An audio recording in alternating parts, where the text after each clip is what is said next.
With Phil stumbling drunkenly out of his bed, appearing in his head all the things he's wanting to be said. 19 minutes of Phil to Phil, with so much time to kill. He promised chill, but all he does instead is beg and shill. Streams online and straight away begins to whine, but all is fine as long as Shazbin 9 and doesn't step out of line. His content's immature for all to endure like fresh manure, but I feel sure he ran straight to feeling so insecure. The money he earned from yesterday was withdrawn and long gone, as Phil's spending impulse is always set to stay on. If supports are also slow and stays so low and fails to grow, you never know, the show may turn into an easy bingo.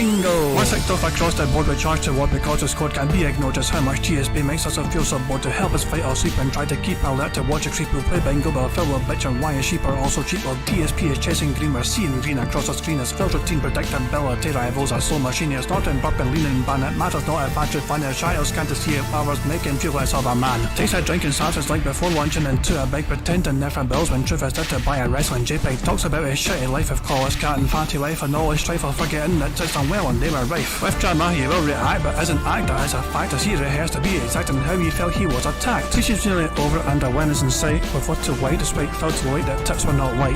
We'll say alright it is okay and now it's time for Phil to play, but first he'll say that tips will help from being off the other day. And with those words we win again, it's never if but always when the game is won. Thanks to that we made it to the very end.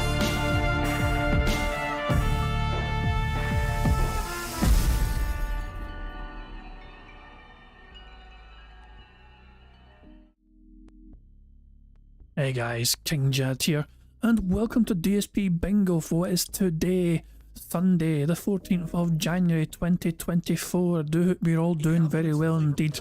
Hope you're enjoying your weekend, hope you've had a good one, and yeah, we are back and Phil is preparing for his chill podcast before the React show for today. So yeah, Phil has spent, I mean, I'm not even going to beat around the bush here. Phil's the one thing on Phil's mind right now seems to be his memberships, and he's going crazy demanding YouTube, where's my money for the memberships, where's my money?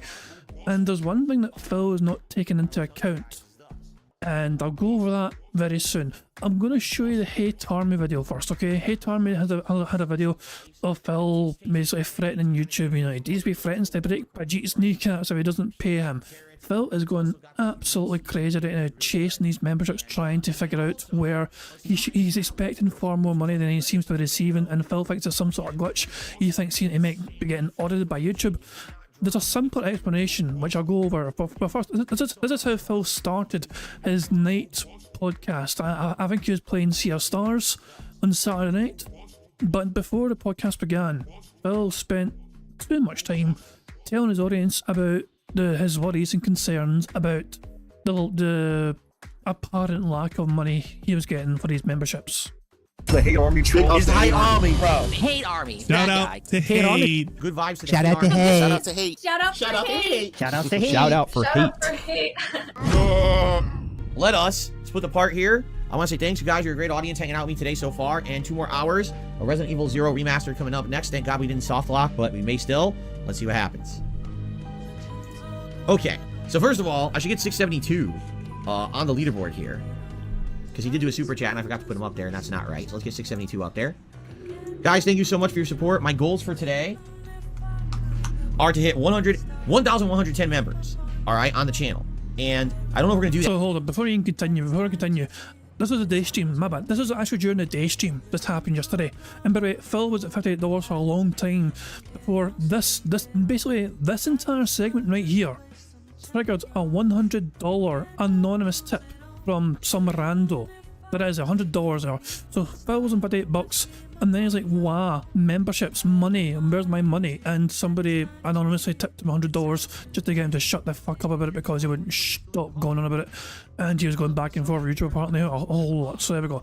This is on the day stream. This is literally halfway through the day stream.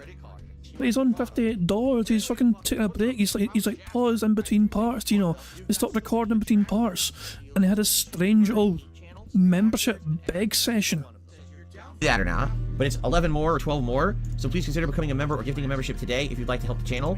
Also, we hit the tier 1 tips goal, thank you for that. It sure would be great if we hit the tier 2, then you guys can vote on a hat for me to wear. We have many different hats that'd be in the running for today, probably the beret for Resident Evil, but a few other silly ones too, right?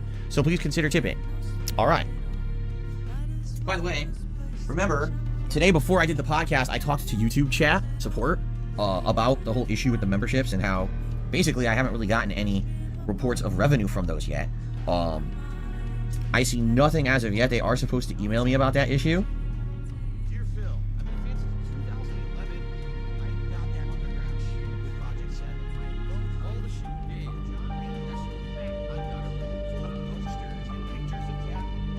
I like the ominous game music in the background.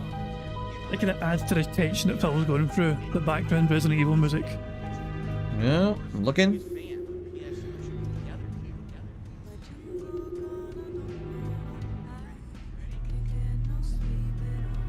Nope, nothing yet. I'll keep checking. Who knows how long it'll take YouTube to get back to me on that.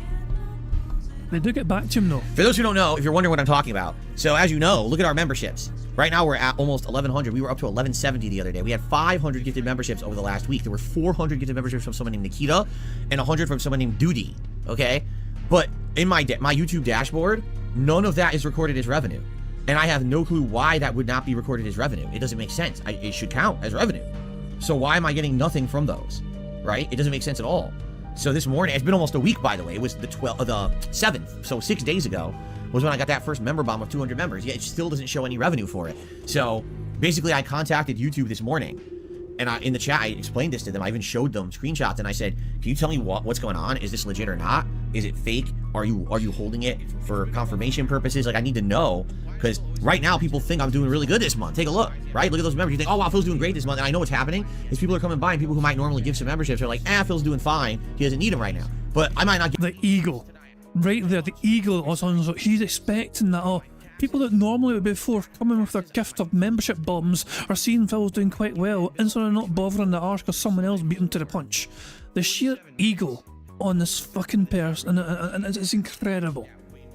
So, but Phil has a whole bunch of whining here basically about memberships, and like he will go into some more detail. I'll let Phil go into some more detail, and then I'm going to show you what Phil is forgetting, which is very important.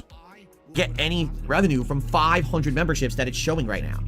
So I need to figure out what the hell's going on, why they're holding it, you know? So hopefully I do. All right, real quick, I'm gonna blow my nose, and then we're gonna continue. My left nostril is all congested. It's annoying. Oh, Orange, I agree with you. He says, YouTube should totally work hand in hand with me because I get so many new kinds of trolling. Like, maybe they could even stop certain kinds of trolling and stuff. I agree with you. Over the years, I've tried to work with them, and half the time they just don't listen to me or don't understand what I'm saying. Like, I'll be like, look, I have this new evidence of something someone's doing to troll, and there's no way to fix it on my end. Can you look into it? And I'll just explain the whole situation to them, and they'll have no clue what I'm talking about. Like, he's gone to YouTube to try and cry. He wants special treatment. He wants very special treatment from YouTube to fucking look after him. Never mind treating everyone like the same or whatever. No, he wants a special 24/7 task force to be ready to commit, to take action straight away on any detractors that are hurting Phil and trying to harm him. He's like, he wants the absolute special treatment because he thinks he deserves it. He buys YouTube Premium. I'm talking to the wall. They're like, huh? Because remember, when you talk to their customer service, you're literally talking to someone sitting at a chat room and computer with a checklist of basic stuff, and that's it. They don't have any knowledge of actually how YouTube works. They just pass it off to a team who researches what you're requesting. So talking with them, they don't even know if they understand what you're telling them, I think that's why, like this morning, when I talked to the rep, they're like, okay, so thanks for telling us that. Can you show us evidence? And that's when I had the screenshot. Here's the total number of members I have in the days when I got them. But then here's my revenue showing I got no revenue for those memberships. I had to screenshot that and send it. Why? Because they're just going to forward that off to another team. They don't know how to handle it. They don't know shit. They have you dealing with someone who's like a line level person with zero training. They don't know anything about YouTube. So this is let's start off, okay? This is nobody's business, okay? This is not his audience's business first and foremost. The audience don't fucking care. The audience don't fucking need to know that Phil is trying to fucking resolve these issues behind the scenes with YouTube. But here he is talking about how he's got screenshots of these membership things or whatever and his revenue. Phil, why can't we see those screenshots? Why can't we see that example? Because how do we know you're being honest with us all?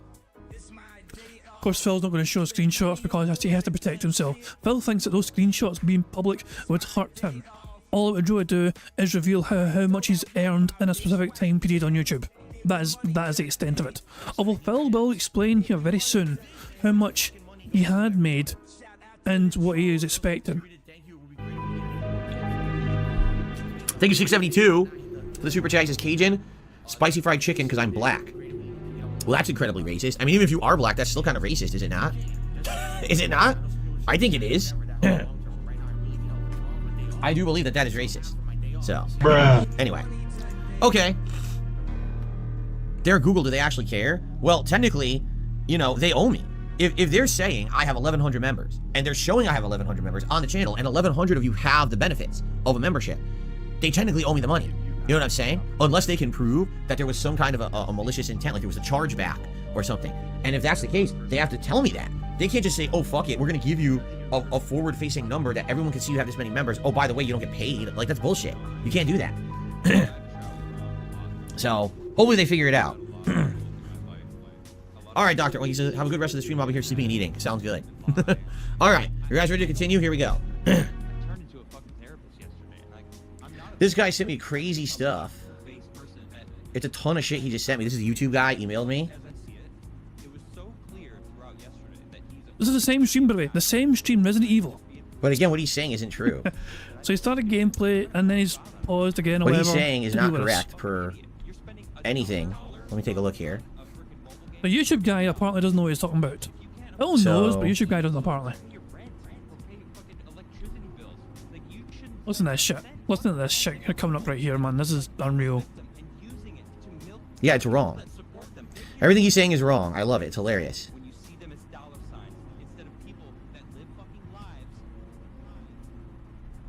This is why contacting YouTube support is a waste of time, because these people don't understand anything. It is you who doesn't understand, Phil, and I will tell you why very soon.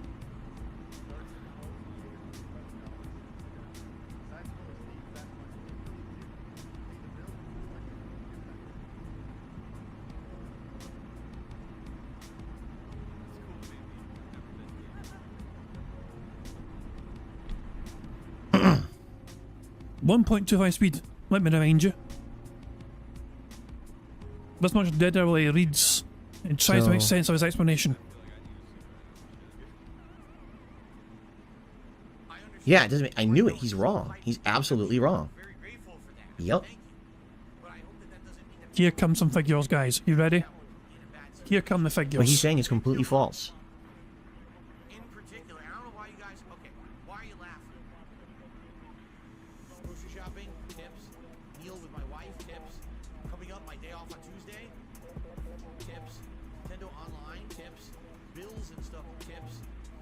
Yep. So just to give you some perspective here, all right? YouTube is claiming that all the gifted memberships went through for the month, okay? That's what they're saying, okay? And they're claiming that with all those gifted memberships going through, that, oh, well, you see, different memberships can be different amounts and blah, blah, blah. So just to give you some perspective, I'm staring at my analytics right now. On one day, I was gifted 200 memberships, okay? And YouTube is claiming on that day, I only made $79 from the memberships. How does that make sense? A membership costs you guys $4, and I'm supposed to keep 70% of the revenue of a membership. So that's between $2.50 to $3. So this is where Phil is fundamentally wrong. He is basing this off his own, you know, his own value in a membership. But the problem here, Phil, is that every single country in the world will have a different value to that membership. Just because you set your membership starting at $4 does not mean it's going to basically cost $4 for anyone else around the world. You know, I mean, it's like so this is where Phil is massively wrong here. It's kind of like super chats. Remember when Phil was a dumb bastard about super chats and thought, well, an orange, you know, a yellow box super chat means that person gave me $10, but as in actuality they gave him like fucking, you know, maybe, you know, 50 cents because the currency they were using was actually like something like Argentinian pesos or something. And this is the kind of theory I'm buying into now. So in an autoplace tweeted, Phil was told by the YouTube guy that membership costs different amounts in different countries. Phil said it didn't. Argentina seems to be the cheapest with a $3.99 membership costing about 50 cents. And secret in a little math there, 50 cents times 200 equals $100. 70% of 100 equals $70. Oh yeah, you're right. There you go. So yeah, it is very possible that the person that gifted Phil 200 members, in fact 400 members, across 2 different days, it's very possible that we're using Argentinian money. Because memberships are cheap to sell. using the Argentinian pesos. So, I mean, so Phil saw all these massive amounts of members, and he's fully expecting $4 per membership. But the simple truth of the matter is that there's no guarantee it's going to be worth $4. There's no guarantee that's how much money that YouTube will receive from those memberships, depending on whether they're from around the world. I mean, and people are asking why or whatever. You know, like Misa's asking, does this mean Nikita was just trying to enable the LARPers to get more attention? Who knows? I mean, for all we know, there could be some well-meaning fan based out there in Argentina who just wanted to give Phil memberships, and they were able to. But the problem is that Phil had, in Phil's mind, he has every membership costs $4. He cannot think about memberships costing different amounts for different people around the world.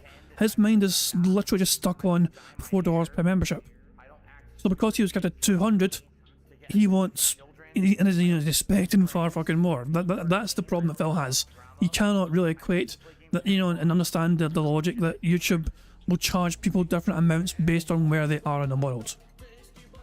And you can argue, was his intention or not? Is Phil live yet? No, he's not.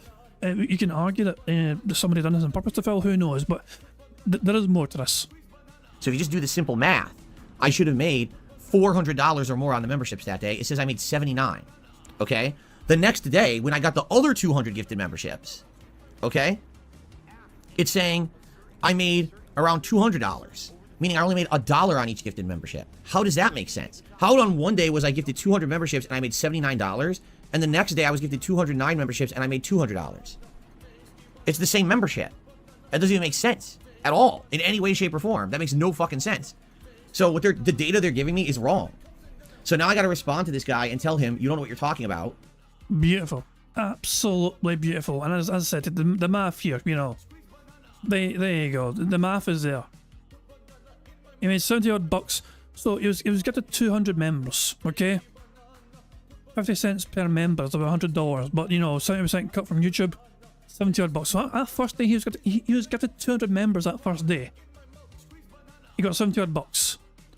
The second day he was getting 210 members. The 200 member bomb again from Nikita, plus someone else getting Phil 10 members or whatever themselves, and that probably would have been normal money. So Phil got slightly more money from the 10 extra gifted members or whatever as well, on top of the 200 fucking Jesus Christ, man. Phil cannot. This is basically world economics fucking with Phil. So he's definitely likely to mention this again. Apparently YouTube's barely working according to Phil. Phil's having problems already, tech stuff, YouTube barely working. So what's he going to talk about today? Today I have a lot of updates on thumbnails / titles and DSP throwback and more. Plus some news to cover today. That's what Phil's going to fucking talk about. Plus YouTube apparently is not working, at least for Phil anyway. Boo-hoo and all that jazz. Phil, essentially, he had... I don't know. I'm not sure if he's going to let us go or not. He probably will mention us again today. He will use it as some sort of tool to beg. Whereas the simple truth of the matter is that Phil is assuming that all memberships equal $4. But that's not the case. Not everyone. It's not. It's easier to tell through super chats when somebody super chats you. But remember, Phil kind of thought, oh, the box is yellow, so I get $10. That's not true. It just. You know, for whatever fucking reason, it depends on whatever YouTube fucking does, but yeah, sometimes the colour of the box does not guarantee how much money you're getting. Essentially, it just depends on, and you know, the currency that person's using more than anything else. Well, the thing is, look, he's been told it's all good. He's been, the fucking person at YouTube told him this all makes sense to us, and Phil's like, no it doesn't, nuh-uh, you're wrong. Because that doesn't even make logical sense what you're saying.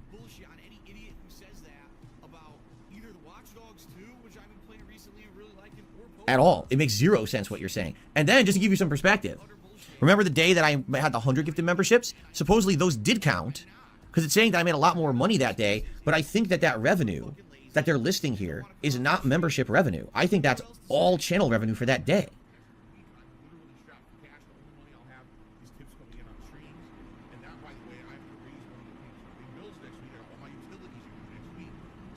Yeah, in fact, it's 100% false because there's some days here it's saying I made 6 members, but I made like $200. That's because that was super chat. So this whole chart he sent me is wrong. This guy doesn't see what I mean about YouTube. When you reach out to YouTube support, they don't even understand anything. Like, they literally have no clue what they're looking at, and they reach out and then someone just sends them a form letter response. Just send this back to the person. So he's staring at a chart, and the chart's telling him, oh, he made this much money on this day, and this much money on this day, and this much money on this day, and here's the members he got every day. None of it correlates. Nope. At all. None of it makes any sense. This income, like, for example, we're looking at January 10th. If you remember, on January 10th, that was the day Cat came on stream, and there was 100 gifted members earlier in the day, and then there was a bunch of super chats at night. So it says overall I made a few $100s that day because of the super chats. That night alone we made a ton of super chats. So it's showing that, and he's like, oh, you see, your gifted memberships went through. No, they didn't. The revenue they're showing me is the super chat revenue, not the membership revenue. But the guy is a dummy and doesn't get that. Like, he thinks that that's, oh, see, he doesn't know what he's talking about. His chart is fake. He doesn't even know what he's talking about. So now, if you guys give me a minute here, I'm going to respond to the guy and say, you're completely wrong. This is false information, and I want you to actually give me an answer, because this is not an answer. Your chart is fake. I'm going to respond to you telling Sorry, you guys. wrong. This obviously has absolutely nothing whatsoever to do with the playthrough or anything going on the stream right now, but of course, this is what happens, is they fucking email me this stuff in the middle of the stream, and if I don't deal with it now, they'll just ignore me forever. Like, they'll close the log and say, oh, it's closed, right? But it's bullshit. So basically, what YouTube did is they responded to my request from this morning, from those gifted memberships that I got almost a week ago. There was 2 days that on each day I got 200 gifted memberships, and in my YouTube analytics, it's not showing that I'm ever getting paid for them, as if they don't exist. It says they're there, I got them, but it shows 0 revenue recorded for them. So this morning I emailed YouTube, and I said, well, I didn't email them, I went to the chat, and I said, what is going on? Why am I not getting paid? I want answers. So now they just emailed me back and said, oh, you see, if you look here, on that particular day, it shows how much you made, and that accounts for what you made, and maybe it's because you're with an MCN. You're supposed to get 70% of every gifted membership. Send all this, and I'm like, so basically, you're wrong, because they're looking at like overall revenue, and they're saying, oh, so you made money on those days. I'm like, yeah, I made money on those days because there were super chats, there were super thanks, there were super stickers, and there were the gifted memberships. So what you're seeing is the money I made outside of those gifted memberships. You're not seeing the revenue I made from the memberships. Because how does it make sense that one day I got 200 gifted memberships, and it says I only made $70 that day? If it's 70% of revenue and my membership costs $4, that's like $270 something per membership. Do the math, times 200. I should have made like $500 on that day alone. And there you go. There is Phil just does not understand that memberships cost different amounts depending where you are in the world. Just on the gifted memberships. So this guy, again, he's trying to basically give me form letter responses and blow me off. And basically what I said in my response is, so just so you know, if you don't pay me for those memberships, you violated your own partner contract. In which case, that's a legal issue. You can't just take money from one of my viewers and then not give me the money that's appropriate per the terms of our contract. That's a violation, a breach of our contract, which is illegal. So you have to pay me. So that's what I just told him. I said, you got to figure this out, and you got to tell me, is it delayed or what's going on, because you have to pay me what you owe me. These companies think that they're like, you know, they're bigwigs and they can get away with this shit. And sometimes it takes years and years, but you got to stick to your guns on this stuff. Seriously? Because they will just screw over anyone they can. They really will. They've done it before. They've done it to me before years and years ago, many years ago, over a decade ago, with money. And I got my money. It took a long time, but I got my money out of when they screwed me back then. But this is just a thing where there's absolutely no way you're telling me that I got 200 memberships 2 days in a row. One day I made $70 of profit. The next day I made like 200, and that even makes sense. How the fuck does that make any sense? You know what I mean? Like, they're basically what they're trying to do is give me a form letter response. I hope I'll go away. I'm not going to go away. They got to give me my money. I'm not going to lose. I mean, think about that. 200, 200, and then another 100. So 500 gifted members in a week. And they're not going to pay me for any of them just because they don't feel like it? No, that's not how business works. That's not how the law works. They're incorporated in California, and they're going to pay me per California law. I have a contract with them. Okay? The paranoia is through the roof for this little piggy. It's unbelievable. Oh, Phil's live shit. How long has he been fucking live for? I missed it altogether. Did he have an intro as well? No, it's a long intro. Okay, it's a long intro. Cool. Well, in that case, we can just basically get set up here again. We'll just leave it here, and we'll get set up for bingo. My bad. And of course, bingo. We need to actually generate the bingo card as well and get that going now if I can go. So, I need a random number in chat. The first random number in chat I see will be what I used today. And August Stevenson, straight off the bat. He's not wasting any time. August Stevenson with a robust 69 in there. So, yeah, we'll use the magical 69 number and we'll see how we do with that. I have a feeling that August Stevenson was prepared for that and didn't wait for me to finish asking before he sent that number through. Sneaky bastard. But there we go. He was first to the bunch, so he did get in there before everyone else, so there we go. We'll randomise it, and there we have the bingo card randomised for today's shenanigans. And here, so let's go through the bingo card very quickly. So, we need Phil to say, you see, feedback, him clearing his throat, him discussing his family, and him giving somebody a good old leaning ban. The second row is Phil laughing, him saying idiot, him having dead air, him saying wow, and him saying positive. The third row is Phil saying day off, life, him snorting, him saying no exaggeration, and literally. The fourth row is Phil saying community, now, him saying nobody or no one, him saying people saying, and alright. And the fifth and final row is Phil saying in fact, him doing hand graphs. Now what are hand graphs, you might ask, is when Phil is demonstrating something going up or down in numerical value using his hands. Him saying that being said, shout out to that being said, him saying there you go, and finally Phil pointing at a text on the screen. That is a bingo card for today. I think it's quite a strong card. I think it's got a good chance, and hopefully we can get a full 25 out of 25 full house on the bingo card you see before you on the screen. And of course, if you want to win with a chance of winning a prize for us getting a full house 25 out of 25 on the bingo, you could, you could win a, you could win a prize for it, but only if you leave a comment on the community post, which is linked in the description of this live stream. If you have not left a comment on that community post, then you're not in with a chance of winning a prize. It's as simple as that. There's over 200 names on that community post right now so far, you know what I mean? There's over 200 people that could have a chance of winning, basically, put it that way. So there we go. There's a plenty of ways for us to get free spaces for his bingo card. For example, if Phil snorts 25 times or burps 10 times before he starts recording for his chill react stuff later on, that gives us a free space. If Phil blows bubbles for his dumbass den heads, for getting 100 likes before he starts recording for his chill react stuff as well, that too will give us all a free space. And if we get 100 likes on this very bingo stream before we finish playing bingo, not only does that give us a free space as well, but you guys also get to enjoy the bubbles animation made by the supremely talented Pixar Animations. So there you go indeed. I think I've gone through all the basics and all that jazz, so I think there's nothing more to do, but let's just get on with the bingo and hopefully we can get a full house to end off a robust weekend. Good luck everyone, here we fucking go, good luck.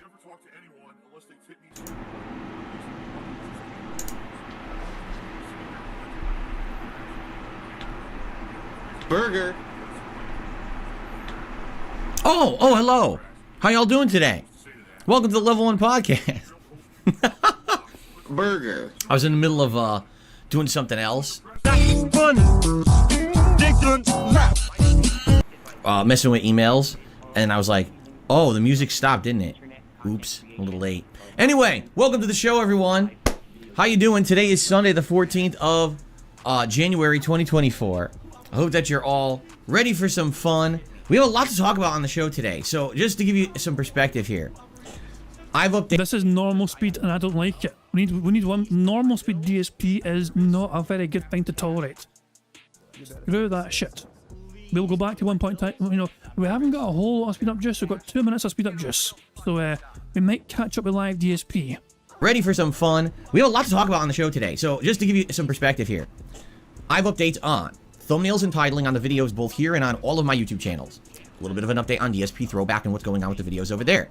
I have an update on the schedule this week and the next upcoming appearance of my wife Kat for another family night. Burger. I got an update on the whole YouTube situation with those gifted memberships from last week. I have not only a schedule update, but new gaming news to talk about today. So we have lots of topics to cover on the show. So I hope that you guys are ready for a lot of discussion and a lot of updates. If you don't like discussion and updates, you're probably in the wrong place. But then again, why would you be on a podcast like this if you weren't interested? It'd be a little weird, right? How's everyone doing? I hope you're doing well. Hope you're enjoying the weekend. Very cold weekend here in Washington. Freezing temperatures all weekend, which we never get. We usually get freezing temperatures a couple times a year, if that. And usually they're very short and fleeting, and then we're right back to more like moderate weather. And this entire weekend, it has been freezing, frigid temperatures, so cold that there have been times on the streams where I go to open or close the window, and I can't because it froze in place. Yeah, it actually froze. I have to break like this ice that's sitting on it. I'm like, wow, pretty cold, right? And again, that's just not normal for here. We're lucky we didn't get any precipitation. If we had precipitation this weekend, it would have been non-stop piles of snow, but we didn't get any. And we actually are scheduled to get rain later in the week, but by then it's going to be back to normal and out of the freezing range. So I know a lot of the country has been in the same situation. Lots of freezing temperatures and everything. So I hope wherever you are in the United States, if you are indeed in the United States, that you're all right and you're well. If you're not in the United States, well, I have no idea what kind of weather you're having, but hopefully it's not that bad. Welcome back, Jade. I know Jade has not been here for a couple of days. He's been under the weather. It's good to have you back here today on the podcast, sir. So, what's going on? I mean, where do we really start? Because we have a lot of different things to touch upon. before we get to say the schedule and stuff like that. Let's just start Burger. with a little bit of discussion and get this out of the way. Yesterday, there was a segment on this show where I talked about the large amount of gifted memberships that I received last week. Oh, for God's sake, not again. Please tell me I understand that these gifted memberships were probably for somebody from a country that memberships are cheap. I mean, it's one of those things. Surely he understands this now. Here on the channel, if you remember, there were 400 gifted memberships from someone named Nikita and 100 gifted memberships from someone named Duty. All right. From what I can see, YouTube did not account for the income from those gifted memberships. Okay. Wrong, but go on. Okay. Should have. But for some reason, here we are a week later because the first bomb actually hit on the 7th of January last week. And there's no revenue recorded in my analytics. And I'm like, why would I have so many gifted memberships that count? Because by the way, you guys have them. You have all the benefits of them. You're using the benefits right now. And they're accounted for in my metrics dashboard saying that, yes, I have these memberships, but no revenue ever accounted. Okay. No, that's not true, Phil.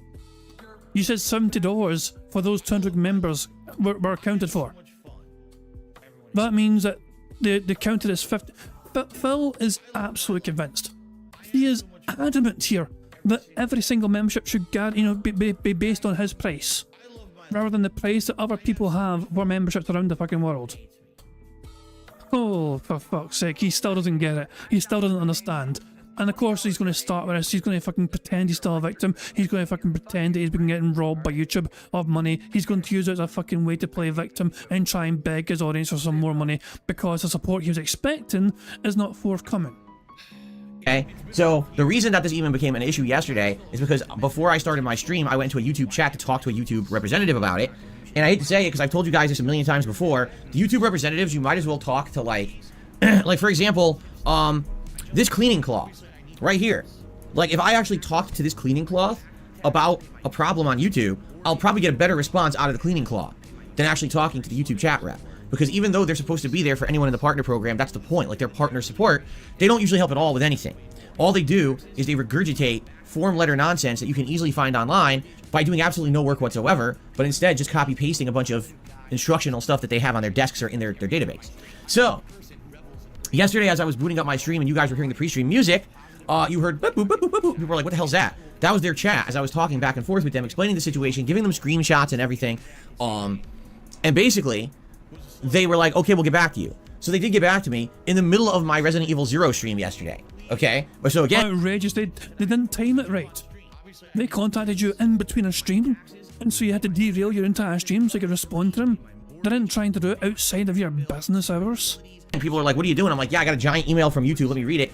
Literally, it's every piece of nonsense possible. So basically, here's the response. So I looked into it. First of all, here's how gifted memberships work. Like, I don't know. And they copy paste the entire, like, frequently asked questions about gifted memberships, okay? And then they explain, oh, well, you see, there's all these different factors that come into gifted memberships. There's exchange rates, where not everyone who buys a gifted membership, it's the same cost, so you won't get the same amount per gifted membership, depending Exactly, that explanation right there is correct, Phil. on where someone lives. There's also the fact that if you're with a partner network, they take a cut of your revenue, so you might not have seen all the money that you were owed from a gifted membership because your partner network took part of it. And this and this and that. So I'm not even kidding you. It's like 10 form letter responses about... That first one was correct. None of which answered the question. So basically, here's what happened. I gave them very specific information about what was going on. I got 500 gifted memberships. You haven't recorded any revenue for any of them. I want to know why. And all they did was copy paste the 10 possibilities of what it may be without actually doing any intelligent research into what it really is. So imagine, right? If every single night someone is knocking over your trash can, all right? So you want to know who did it, what's causing the trash can getting knocked over every night. Just tell Kat to get her fucking head out of the goddamn trash can then. She's ready to fucking hit dinner. She doesn't fucking need to eat like her leftovers. There was no leftovers. It was Kat. There's nothing left in the trash can for Kat. Tell her to get the fuck out of the trash can and stop trying to break that. Right? So you hire a private eye to monitor your trash can, right? Okay, the next morning the private eye says, so here's 10 things it could be. It could be a raccoon. It could be the wind. It could be a malicious person.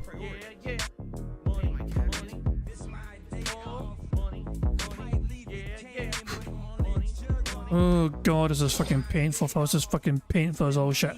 Thank you very much to Cal Denson for the super chat who says, please say a call to action to YouTube, Phil. A ban would be incredible and it would prove that Phil is his biggest detractor. 2010 to 2024? Phil is not going to do a goddamn thing about YouTube. There's nothing he can do. He's going to run his mouth, of course, but when it comes to actually taking action against him, he needs him. He needs YouTube more than YouTube needs him. Phil would be out of his goddamn tiny mind to try and actually do anything substantially fucking significant to try and challenge them on this fucking point. He'll bitch and whine and moan constantly, but at the end of the fucking day, he needs them far more than they need him. By a huge fucking mile. Private Eye says, so here's 10 things it could be. It could be a raccoon. It could be the wind. It could be a malicious person walking down the street, knocking over your can who they don't like you. It could be like, wait a minute, but you're a private eye. It's your job to look into what's going on and help me with it. Why are you just telling me what it could have been? Why don't you tell me what it is? Oh, well, that requires work. Correct. You're working. You're at a job and your job is to work. Not to just copy paste possibilities, but to actually look into the situation and tell me what caused it, not to tell me what it could have been. This is infamously what YouTube does. They don't actually work. They just tell you what it might be. It was so funny. It was years ago. I remember there was this big epidemic like 5-6 years ago where everyone on YouTube was complaining that people were being unsubbed from their channels. So people would actively subscribe to a YouTube channel. And then all of a sudden they notice the next day they're not subbed anymore. What gives? I want to be subbed to this channel. Why do you unsub me? And it was a big problem because people were putting out videos. People didn't know that the videos were going out. And all these content creators got together and gave all their evidence to YouTube. YouTube responded, oh, that's not happening. We don't know what you're talking about. And then they fixed it. That's how YouTube operates. They'll deny, and do nothing. And then they'll just fix it behind the scenes. Because they know there's a problem, but they won't actually actively do anything up front to help. And then they'll act like nothing ever happened, but it'll be fixed, right? So basically, here's the deal, okay? I don't know what happened, but I have been checking other days. I did look at other days when other people either became a member or gifted memberships. And I can tell you this, I am getting credit for other memberships. It just seems to be those member bombs, the giant ones that I received last week. That's the issue. Other people who gifted smaller member bombs, there's some people who did like 5 or 10 members each, 1 member each, those all counted. It's only those 200, 200, 100, those 3 big member bombs, those are the ones that are in limbo and for some reason have never been counted against my channel, okay? So, it sucks, but what can you do? Because it's funny because some people were saying, is it safe? I know this sounds weird. Is it safe for us to support your channel? Yes. Well, let's see. Either you just don't support at all and I go out of business, right? Or perhaps you take a chance that it'll probably work and then I stay in business and make content for you continuing on. Yes. I mean, it's a silly thing and I understand people don't want to be throwing money into the abyss at YouTube. I buy something from YouTube that's supposed to support Phil and it's not supporting it, right? I'll just tell you this. If you are so afraid, okay, that any contribution... Oh my god, is he seriously about to try and recommend people go tip him instead? If you don't want your money to go to YouTube, tip me instead. He's actually about to encourage his audience to fucking tip him instead of using YouTube to fucking support him. I'm not even sure if is that allowed on YouTube? Is he seriously about to fucking say this? And is YouTube okay with him trying to recommend circumnavigating supporting people through YouTube? Let's let him finish his thought. Let's see if he actually does go where I think he's going to go. Tell you this, if you are so afraid, okay, that any contribution you're giving me isn't counting, I mean, there's other ways around that. There's other ways to support. You could always send me a tip. You could always pledge to my Patreon, all right? I'm not telling you to do that because what I've seen in the data is that Super Chats 100% are working, for sure. All those Super Chats I got that week, remember I got a couple really big ones last week? They all counted, and that's all recorded properly. And the other gifted memberships, all are good. It's only those particular big member bombs, all right, that are the problem. So don't feel afraid, oh my god, I'm going to renew my membership, is it going to count? Yeah, it's counting. It's just that it looks like that one thing, and that the unfortunate part is that's a huge thing. 500 gifted memberships is a lot. If you do the math, I'm not even kidding, it's over $1,000. And that would help a ton this month because all the ad revenue on YouTube plummets on January. So all that extra ad revenue I was getting in the fall is gone now. And that would help to make up for that loss. And there's nothing I can really do about that. All right. So, if you want to support the channel, please do. If I get any updates on this, I hope I would. Now, yesterday during my Resident Evil 0 stream, when they hit me with the form letter response, like literally it was 10 facts with 0 specific information, just general information that doesn't really apply to me. I responded back to the email and I said, this is not what I want. This is not help. You are basically giving me form letter stuff that doesn't apply to me. Your information is incorrect. This is a violation of your partner agreement. If you don't pay me for those gifted memberships, or if you don't give me a reason why you're not paying me, you're actually violating the partner agreement, which is a violation of a contract in the state of California, and you're liable for it. So I want an answer. And of course, here we are, 20 hours, 22 hours, 0 response.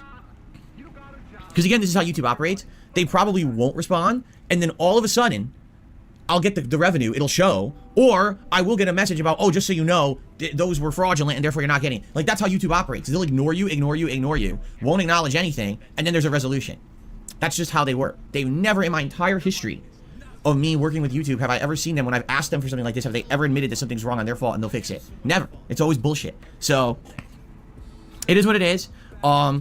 I hope that you guys are you know, don't feel like this is a big deal, because in reality, is it the end of, or is it a make or break situation? It's not. It's very unfortunate that I'm in this situation, but it does look to me like it's all right. You know, everything else is working fine. Please continue to act as business as usual. If you like the channel, please support it in any way, whether that be a membership, a gifted membership, a super chat, a super thanks, a tip, a Patreon pledge for a private video, or whatever you want to do. It's all good and it all helps. All right. I don't want you to freak out. I want to remind people that his Patreon private pledges videos are set at $50 per video. He's basically encouraging people, if you don't want to give YouTube $4, give me $50 on Patreon instead for a private video. On the plus side, the begment is out the way early. That's one positive we can gain from this. The begment's gone. It's out the way. Everything from here on out should not be anything to do with begging. At least in theory. It was got out the way early on. That's it. No more begging. This is not the sky is falling into the world stuff. It just sucks that it has intervened into what I'm doing. You know what I'm saying? Like, I wish that I could just operate smoothly and not have any issue, but instead we got a situation where you guys already knew about it because of what was everything going on. It kind of messing up here, okay?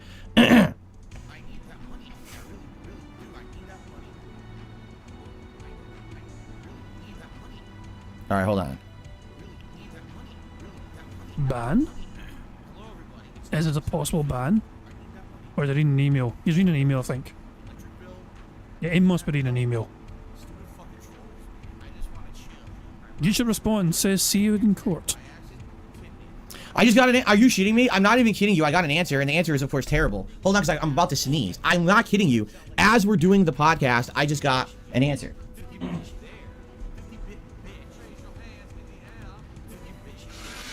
Oh, this might be interesting.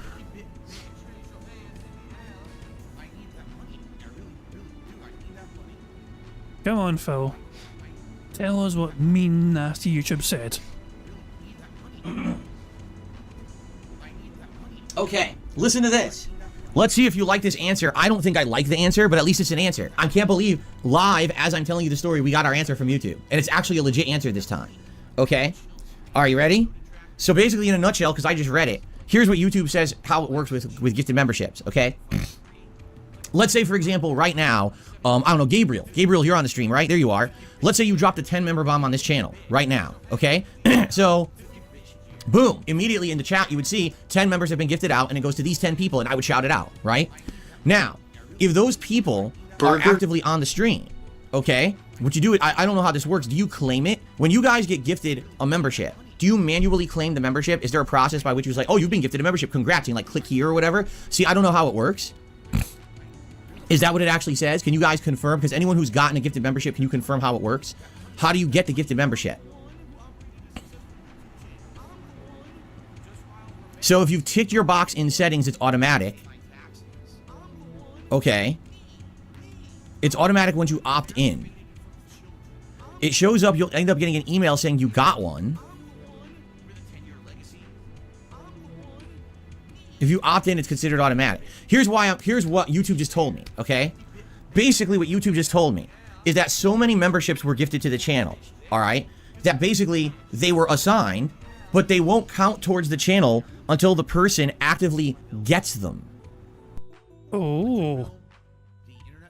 I'm not sure I buy that reasoning. I'm not. That's some weird logic there. Is that true, I wonder? I'm not sure if that's true. That doesn't seem like it makes sense. But they have to be there to like register the member as being authentic and genuine. I don't think that's true. Now, I don't know what that means. They're calling it claimed. That's what it says here, okay? So, it says, it shows that some of your gifted memberships from the previous days are claimed during later dates.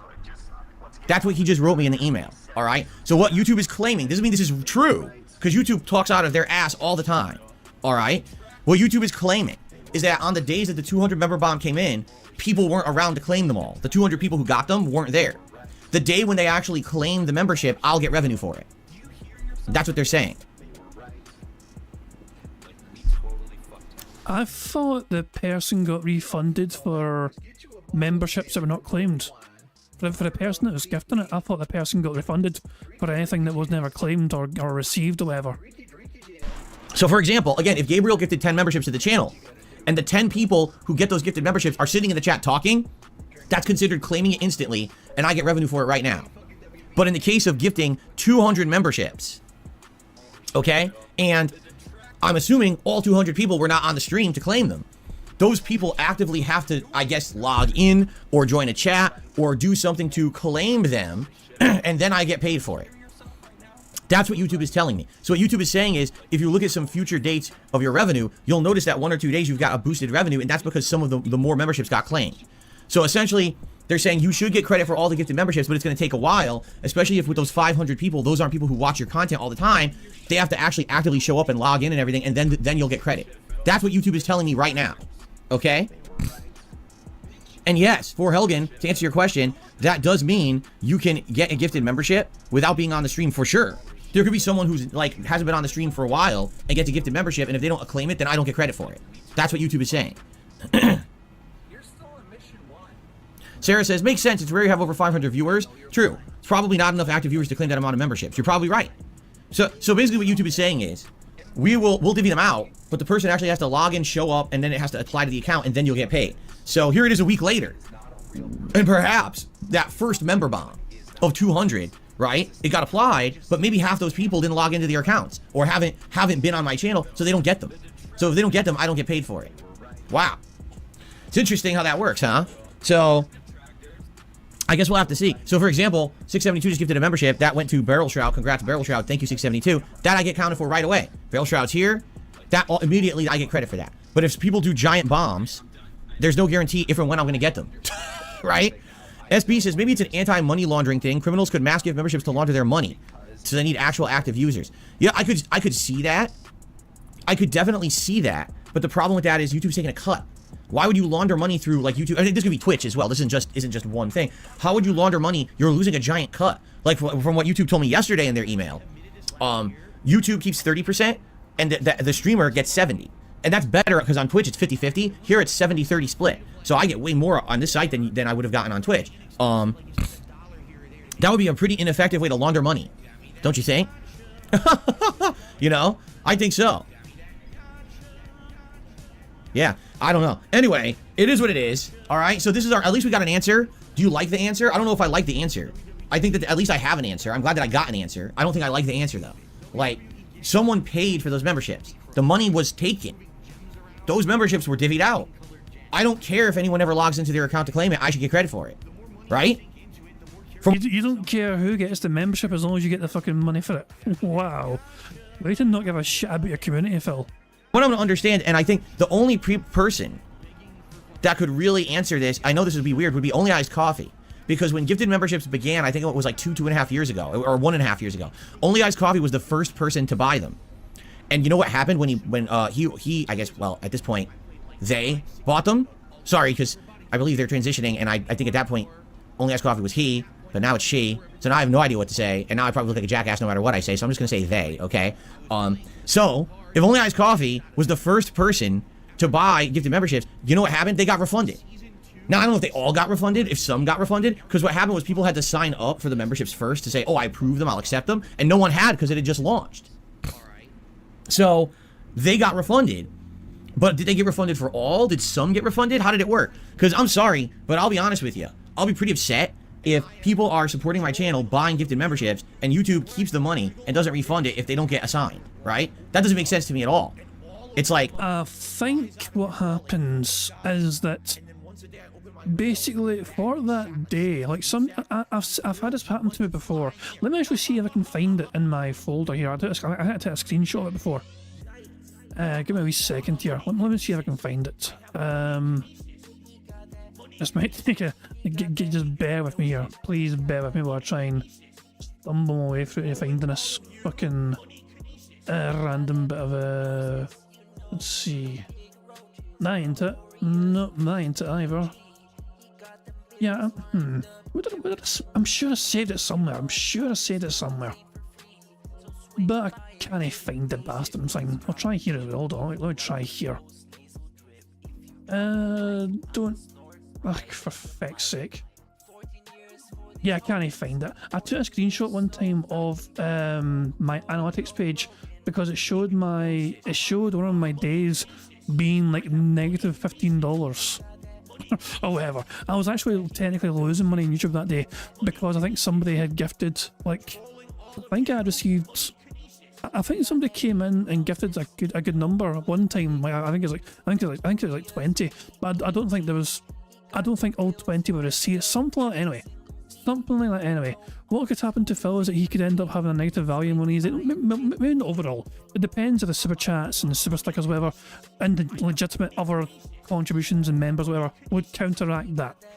But yeah, hopefully Phil will stop going on about this. So hopefully he'll just calm down now and just get on with it, because he is making a huge fuss of it. He should be celebrating the fact he's back in 4 figures for memberships, and yet here he is saying, "Where's my money? I want more money. I need more money," and he's threatening YouTube with lawsuits and all that jazz. I don't care if anyone ever uses the membership. The whole point of gifted memberships is to help the streamer, right? That's the point. Never mind helping the community. Phil always tells his audiences about helping the community. Gift a membership for you and you help the community out, and gift a, be a friendly thing. This is season. And here he is saying, oh my god, it's all to do with helping the streamer. Gifting memberships is all about helping the streamer. Never mind helping your community. The mask has slipped off, Phil. The mask has come off big time. And doesn't refund it if they don't get a sign, right? That doesn't make sense to me at all. It's like, I don't care if anyone ever uses the membership. The whole point of gifted memberships is to help the streamer, right? That's the point. You're trying to help the community, help the streamer. Even if you buy 100 gifted memberships and only 70 get assigned, the other 30, what happens to them? Just fucking give them out anyway. You know what I mean? Even if a person never uses it, it should still count. I don't like that. So I don't know. I guess we'll have to see exactly how this is working. But according to YouTube, over the next, I guess, days to weeks, I should slowly get credit for all of those memberships, like a trickle, which sounds like bullshit to me. Sounds like the moment that that's charged and cleared, I should get credit, transaction's done. That way, everyone is good on every end, no one's unhappy, right? I think that's nonsense, but again, I don't run YouTube, and the people in charge over there do whatever they want. They certainly don't do things in any kind of a logical way for people who use the site. That's another thing that I've known from over the years using YouTube, that the way they run that site is based on a behind-the-scenes weird coding mentality. They don't actually do, like, they have book smarts and no street smarts, right? They understand the code, they understand the technicality, they don't understand the day-to-day use of the site. So people who actually use the site every day say, that doesn't make sense, you're changing something on the site, it doesn't make sense this way, do it this way, and they're like, huh? They don't even understand how the site works, and they're the ones who run it, you know? So anyway, we got our live answer. That was amazing coincidence that we got our live answer as I'm streaming. So, rest assured, if you do support this channel via any method, I'm getting it right now. It's just these member bombs, these giant ones that seem to be in limbo, and whether or not I'll truly slowly get credit for them or not, I have absolutely no idea. I guess we'll find out. I'll try to keep my eyes peeled and see over the course of the month what really happens here, okay? Fair enough. So that's out of the way. So, updates on my content. Right now, you may have noticed something, that in the last couple of days, I have instituted all the changes we have talked about since the beginning of the year. Improved thumbnails. Remember I showed you the 3 different versions of thumbnail. Is this the right one? Hold on. There you go. I showed you the 3 different versions of thumbnail. You guys said overwhelmingly you want B. So we went with B, and I hope you like these thumbnails. Different picture, each part, number, and title of the game. I have also changed the titles. From now on, I'm going to put a blurb of what's going on in each video first, then the part number, then the name of the game. So right now, for example, when I play the next part of Baldur's Gate, which I don't even remember what we're doing in Baldur's Gate, holy crap. It might be like, giant showdown with Nier, holy crap, part 43, Baldur's Gate 3 playthrough. Okay? That's how I'm going to do it. So, I hope this works. Now, the thing is, I'm in the middle of a bunch of playthroughs that I'm already into them. You may not see immediate results of me changing the titles around. What I'd like is your feedback. Do you like it like that? I know this is a huge change. I've titled my videos the same way for so long that a small change like this could throw people for a loop. And be like, what the heck? What is this, right? But for what I'm to understand, this is what people have been doing on other YouTube channels for a long time now. I just never adapted. So I'm adapting, all right? So all the videos over on DSP Throwback have this, and now all the videos here on this channel have it as well. So let me know what you think, and I want your feedback. Do you like it? Do you not like it? Is it better? Is it worse? Does it not matter? Right? Ultimately, the idea is to get better engagement with videos. And if you see a catchy title that, oh, this is what happens in the video, that sounds interesting, and you go and watch that video, then I guess it's working. As opposed to if you're on the app or whatever, and all you see is Baldur's Gate 3 playthrough part 47, you never even get to the descriptor, right? Then I guess, you know, that kind of sucks. And that's the feedback I was getting, is that you guys couldn't even see the second half of my titling, so obviously my titling was flawed, right? So hopefully, this is better, all right? Please give me feedback on this, all right? Now, over on DSP Throwback, at this point now, we've begun alternation between Final Fantasy 13 and Red Dead Redemption 1, back and forth every day. So I believe yesterday was part 2 of Red Dead Redemption. Today will be well, actually it is now, part 9 of Final Fantasy. Let me check on that. I think it's part 9 of Final Fantasy. Yes. Yeah, so Red Dead Part 2 went live yesterday morning. It's called I've Just Been Deputized. And then this morning, it's part 9 of Final Fantasy 13, Meet the Pope, and the gang splits up. So there you go. And we already have multiple parts on deck that already are ready to go for the next several days. What I'm actually doing is I'm watching the playthroughs and titling them appropriately every day. And let me tell you guys something, all right? Man, let me tell you guys something. All these things I said over the years about Final Fantasy 13, I thought maybe, because, you know, this is like 14 years ago I played the game. I'm thinking maybe I'm over-exaggerating. You know, I remember when I played the game, I always said the first 15 hours were very boring and linear. And then when you get to the better part of the game, the second half, it's super good. And I was like, maybe I was just over-exaggerating. Because, you know, in 2010, I was a different person. Maybe I would like the game more today. No. That game is fucking boring. I am 9 parts into the playthrough, so that's 4.5 hours in. I am bored to tears. Well, what? This is not going to encourage people to watch the fucking thing.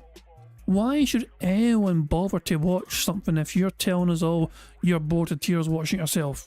This is not a great way to try and get people to engage with your content by telling them all it's terrible. And this is your content, Phil. You can blame the game all you want, but this is your content that you made back in the fucking day, which you were proud enough to fucking have remastered and put back on your fucking throwback channel to fucking bore people to death with again. Bore a second generation of people on YouTube to death with this crap fucking content. That game is so boring. I mean, we're 4.5 hours in, and they're still introducing basic concepts of combat. You're fighting your millionth generic mob. You've already fought the same enemy 7,000 times. You're fighting them again. The plot is so boring, too. Like, it's just like, oh my god, it's like the most slow drip trickle plot you could have. I'm like, it is exactly as I remember.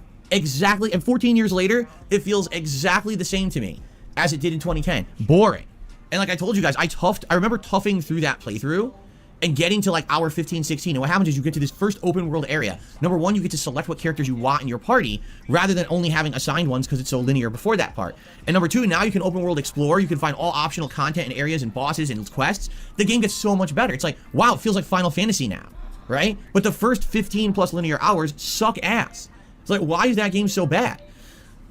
No, the funny part about it is I'm also watching Red Dead Redemption, and I'm 3 parts into that. No, I'm 4 parts in. Right now, 2 parts are live. Part 3 goes live tomorrow, and so part 4 would go live Wednesday. I'm having tons of fun watching that one because it's been, again, 14 years since the game came out, but it's actually fun. There's different stuff going on. You're going on bounty hunts, right? You're teaming up with the law and forming posses to take down criminals. You're playing poker with people in the bar. There's interesting atmosphere and dialogue. It's like GTA in the Old West. It's fun. It's like, wow, you want to talk about a completely different experience, a game where I'm only 2 hours into it, and the entire playthrough is super fun and entertaining. Another game where I'm 4.5 hours in, and I'm wondering where my pillow is so I can go to sleep. Right? It's like, and the thing is, the commentary is the same. I'm trying to stay engaged with the commentary and everything, but it's really easy when you're playing a game that's good versus a game that's boring as dirt. So, anyway, I'd like to say thank you to those of you who are still checking out DSP Throwback. Thank you. I hope you're liking the new titling and everything. As I already told you guys yesterday, I already applied for the channel to be in the partner program, and we just gotta wait. And they said it could take a month. So it is what it is. We gotta wait and be patient for them to review it. I don't know how long. You would think the fact that number one, the channel used to be partnered. Number two, the channel already has an AdSense lined up. Number three, you know, it's a long-standing channel with a ton of content on it. It's not a brand new channel. You would think with all of that factor that they would get to it right away. I don't think so. With my luck with YouTube, I would bet, no exaggeration, I would bet that with my luck with YouTube, it's going to take a whole month. So yesterday was what, the 13th? It would probably be like Valentine's Day. They'll approve it for the partner program. Or they'll wait till Valentine's Day and then they'll deny it. Right? It'll be that day. They'll just say, haha, let's get him. Screw him. Shove it right up his butt. So we'll see. I hope not. It would be great if they approve it for the partner program, okay? then what I can immediately start doing is setting some basic stuff up and get it to the point where now maybe we can have some streams before the new releases come out even. Maybe we can have like a random stream just to hang out over there, talk about old YouTube, you know, do some fun stuff. That would be nice, just to get like an initial fun stream over there just to chill and hang out. But we got to see what happens. So anyway, please continue to check it out. YouTube.com/@DSP Throwback. All right. And Burger. enjoy the content for now. Again, with you guys watching that content, that's helping the channel. It's adding towards the total hours watched per month metric. And that helps them to actually qualify for the partner program too. Like the more hours watched, the higher chance it gets into the partner program. So please keep watching and thank you. And again, feedback. Give me feedback on the new titling. Give me feedback on the new thumbnails. Anything you think could be an improvement. I want feedback. Okay, I cherish your feedback. It really, really helps. I hope you understand that the feedback is critical to my success. So please keep giving it to me. Okay, cool. All right. Schedule-wise, let's go through the schedule for the week because I have an interesting positive update you're going to want to know. Today, it's the podcast, and this is my only content here until tonight because we're actually going over to the React channel for DSP versus the internet when this podcast ends. It's my weekly clip show where members over there submit clips, and we watch them back and I react to them. It's a good show we do once a week. Now, from my understanding, a lot of memberships expired over there, and I don't think people renewed them. So at this point, I think I've seen a big dip in support on that channel. Today will be a great opportunity for those. Maybe you would like to go over there. Seriously. He started with a big, massive begment section, and now we're getting into more begment because of the fucking React channel stuff now. It's like, so he's, oh my god, so we went from fucking begging on DSP Gaming, and then he's talking about fucking getting support so he's fucking getting AdSense and re-partnered on the Throwback channel, and now he's talking about members on the third channel, the React channel. It just never ends. It's honestly never ending, you know, circle of begging across 3 different platforms.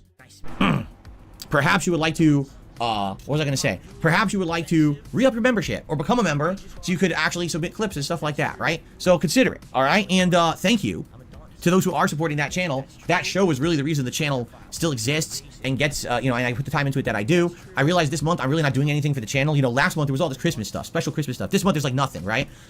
In February there will be some stuff because remember, in February I'm going to do that special marathon event for the Super Bowl. So I'm going to have some videos and stuff extra to put up over there.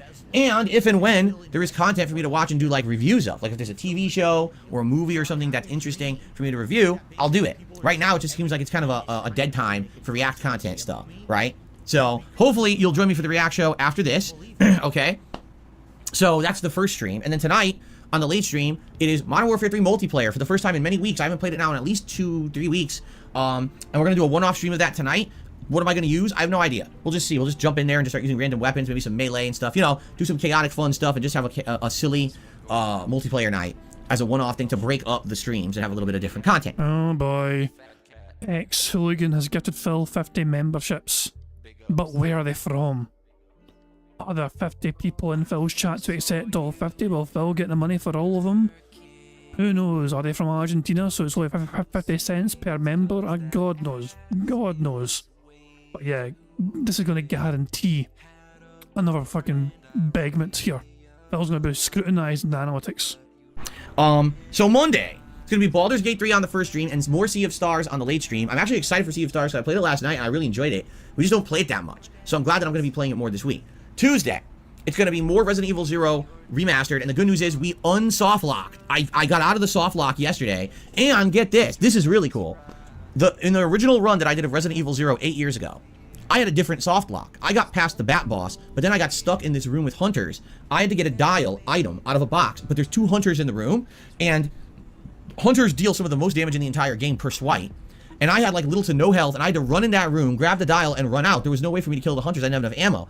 In the first run, it took me over 25 plus minutes of just running in and dodging them to finally get a pattern where I could run in, grab the dial, and run back out and survive. That was my first soft lock 8 years ago.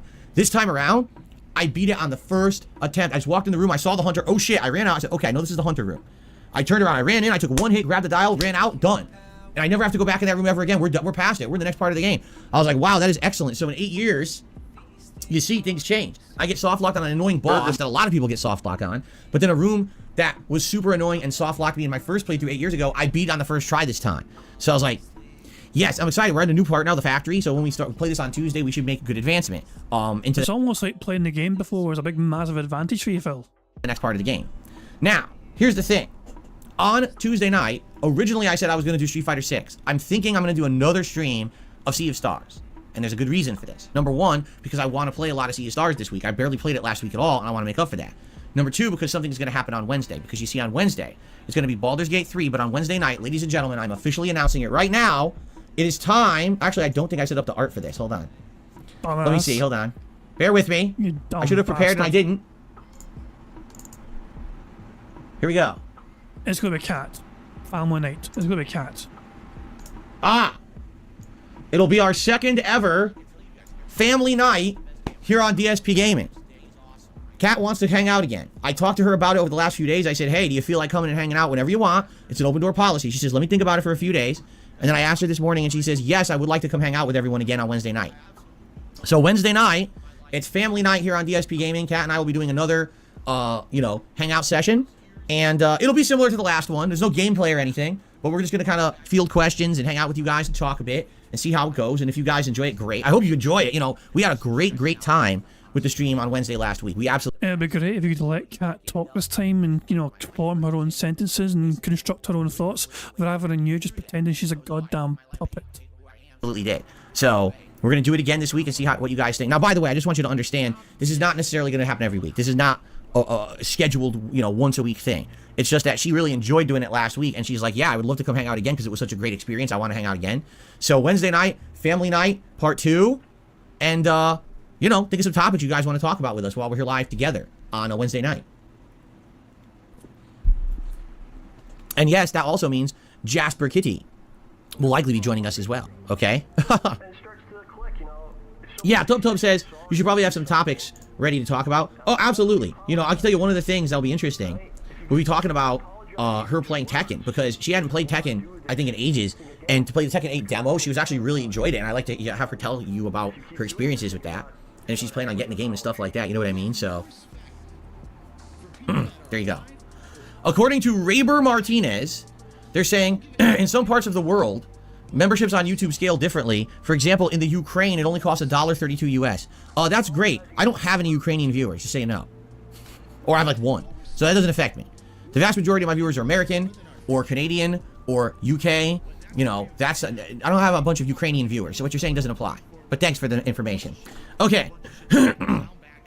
So, yeah, this Wednesday night, the next family night. So, to recap, today, it's this stream, then DSP Reacts. We're going to be doing DSP versus the Internet. And tonight, Modern Warfare 3 multiplayer. Tomorrow, Baldur's Gate 3 and Sea of Stars. Tuesday, Resident Evil 0 Remastered and Sea of Stars. Wednesday, Baldur's Gate 3 and Family Night here on the stream. And that's the week. Next week, it'll be more of the same, balancing, trying to finish Resident Evil 3. By the way, we might finish Resident Evil 3 Remastered in 2 streams. I checked the playthrough, and it looks like there was around 4 or so hours of gameplay after where I am in the game right now. But keep in mind, I was not an interactive streamer back then, so definitely it takes me longer when I'm talking with you guys and we're hanging out. So probably 2 more streams to beat the game, which would be great if that's the case, because that's almost perfect timing to align with the new releases coming out on the 26th. So, we shall see. Okay, excellent. So that's the schedule. All right, guys? Now, because of the nature of today's stream, it's a little weird. Any contributions that come in, tips-wise, during this stream, will count towards the stream over on DSP Reacts as well. So let's say we raise 20 bucks here on this stream. We'll start at 20 bucks when we go over to DSP Reacts, okay? So, there you go. By the way, X-Hooligan just gifted 50 memberships to the channel. X-Hooligan dropped a 50-member bomb on the channel, and a bunch of people are getting them. By the way, some of these people are in the chat, so now YouTube has no excuse to say that they're not going to assign these members because they're in the chat right now. These people... The sheer aggression from Phil. I'm seeing every single person getting these members right now. The absolute anger from Phil here. It's just insane. YouTube have no excuses to give me my money. People are talking actively who are getting these memberships. Alright? So a 50-member bomb just got dropped on the channel, and once those actually fully apply, alright, then I will actually update the total of members for the channel. So here wait, what do you mean? What do you mean once those fully apply? Are you saying once you know you're getting the money from them, you'll add them to your member count? Is some kind of strange wording, Phil? How can you prove that? There you go. Excellent. So thank you very much, X-Hooligan. And I will try to shout those out. Hopefully this updates properly and I can shout those out after a bit, because it looks like it is slowly updating right now. So I will shout those out in a bit. Alright, thank you. Now, I want to do some gaming news today before it gets too late. So ladies and gentlemen, welcome to DSP News. This segment, and let's go ahead and get right into it because we have a few stories to talk about. First of all, this is pretty funny. So apparently that company that used to be called Game Shark. Do you guys remember Game Shark? So if I remember correctly, they were either a competitor or they were the same company that was they used to make Game Genie. So this is a device that you could cheat in video games, right? You use like cheat codes or whatever to basically you know, get ahead in a game, you know, infinite lives, infinite health, whatever it may have been. And this is very old technology. You know, today, most people don't use that anymore, but back in the day, it used to be popular. That company apparently is rebranding and coming back. Listen to this. Harnessing the power of AI, supercomputers and our exceptional code writing team, we're aiming to eclipse the original Game Shark's triumphs tenfold and redefine the gaming landscape on a global scale. They're claiming they're going to use AI to do something to modify games, some kind of new technology, right? Does that mean that if you buy, I don't know, Elden Ring, and you suck at it, that you could buy whatever this new product will be, it will use AI, and the game will cheat, and you'll be able to just win? I don't understand. It's like hard to figure out what they're talking about in that regard. So it's kind of confusing, but the thing that most people are talking about are not even the Game Shark product, but the fact that they said in their announcement of this the other day, the official launch is planned to coincide with the Nintendo Switch 2 launch in September of 2024. The what? The Nintendo Switch 2 launch in September of 2024? When was that announced? So some people immediately started saying, wait a minute, did they just accidentally spoil the launch of the Switch 2? Burger. Maybe they did, right? Maybe they knew about it and they've been developing for it all along. And then all of a sudden they dropped the name of it or the date of it by accident. Well, yes and no, because basically they were contacted about this. And they were like, well, actually, it's not that we have any insider information. We're just going off of what all the leakers are saying. And if you've been following the leaker communities, one of the big rumors is that Nintendo absolutely is going to have Switch 2 come out in 2024 by the end of this year. Although the information is that this console will not be revolutionary. It's not going to have any new thing added to it. No new motion control, no new weird gyroscopic thing. You won't fart into the controller. It knocks all the enemies out or something. Nothing like that. Okay? And the other rumor is that it's going to be around as strong as the PS4. So for the first time ever, Nintendo will be 2 console generations behind instead of like 7, right? So those are the rumors going around. So based on those rumors, that's what Game Shark, or whatever this company is going to be called now, actually was stating their launch information off of. It's not that they had, oh, we actually knew that Switch 2 is coming out in the fall. They just were kind of bullshitting, okay? That's an interesting name on YouTube. I think someone needs some help. Could someone send someone over there, call the authorities, and check on them at least, like a wellness check? That's pretty disturbing. Anyway, so continuing on, that's one news story, okay? Did you know that Akira Toriyama has a new RPG coming out? Yeah, it's called Sandland, and it's coming out on April 26th. The funny part about it is, it looks like Dragon Quest, or it looks like Dragon Ball, because those are games that, or I should say, franchises that Akira Toriyama drew. But the question is, what is Sandland? And the thing is, I guess it's like a manga. Like, it's a popular Japanese manga. But I don't know what it is. I certainly have never read it or seen anything of it, right? Have you guys ever seen any anime, Sandland or whatever? But there's a game coming out in April. So it's like, gee, are you interested in this? I have no idea. I don't know if I am interested in it or not. I like the Toriyama art style, but that doesn't necessarily mean the game's going to be good, you know? I guess we'll have to get more information because there just hasn't been that much information about this game yet. I guess maybe as we get closer to it. But again, I've already said this and I'll say it again. This year just seems like this is the year of RPG overload. And what I mean by that is just in the first month, we're going to have Like a Dragon Infinite Well, Persona 3 Reload, that Grand Blue Fantasy RPG, and Final Fantasy VII Rebirth. That's in 1 month. Okay? So if you don't have enough RPGs already, now you're going to have another giant one like this coming out in April. It's like, when are we supposed to play all these? I don't know. I mean, for me, I definitely think I have to pick and choose already. I'm skipping 2. Like I told you guys, I'm not playing Persona 3 and I'm not playing that Grand Blue game. I'm skipping those 2. I guess we'll have to see what happens, okay? Oh yeah, Klein says I have read the manga and it's good. Well, just an FYI, I guess we'll have to follow that one. So also, this Prince of Persia: The Lost Crown game is coming out in a few days, or already came out, or something like that. And for those who don't know what it is, this is a game that I talked about last year. It's basically a 2D, side-scrolling, throwback-style Prince of Persia game from Ubisoft. It looks like it plays similar to the original Prince of Persia games from the 80s, or 90s, but it's more Metroidvania this time and has an advanced combat system. I said it looked good last year, and I said I'd be interested in playing it. Only problem is now, I'm in the midst of Baldur's Gate 3, I'm in the midst of Resident Evil 0 Remastered, right? We already got multiple things going on, and we got new games in less than 2 weeks. So honestly, if this was a short game, if this was like an 8-hour game, I'd be like, oh, let's get it. It's like $10, $20, let's get it. No, this is a 25-hour long game, from what everyone's saying. It's basically like I guess a Prince of Persia mashed with Symphony of the Night or something like that, right? So it sounds good, but I don't know how I would play it right now, honestly. And quite frankly, well, I'm seeing the entire games media is praising this game and kissing its butt, okay, and giving it like 9 out of 10, 10 out of 10 ratings. I'm serious. That's how you usually base whether you play a game or not, Phil.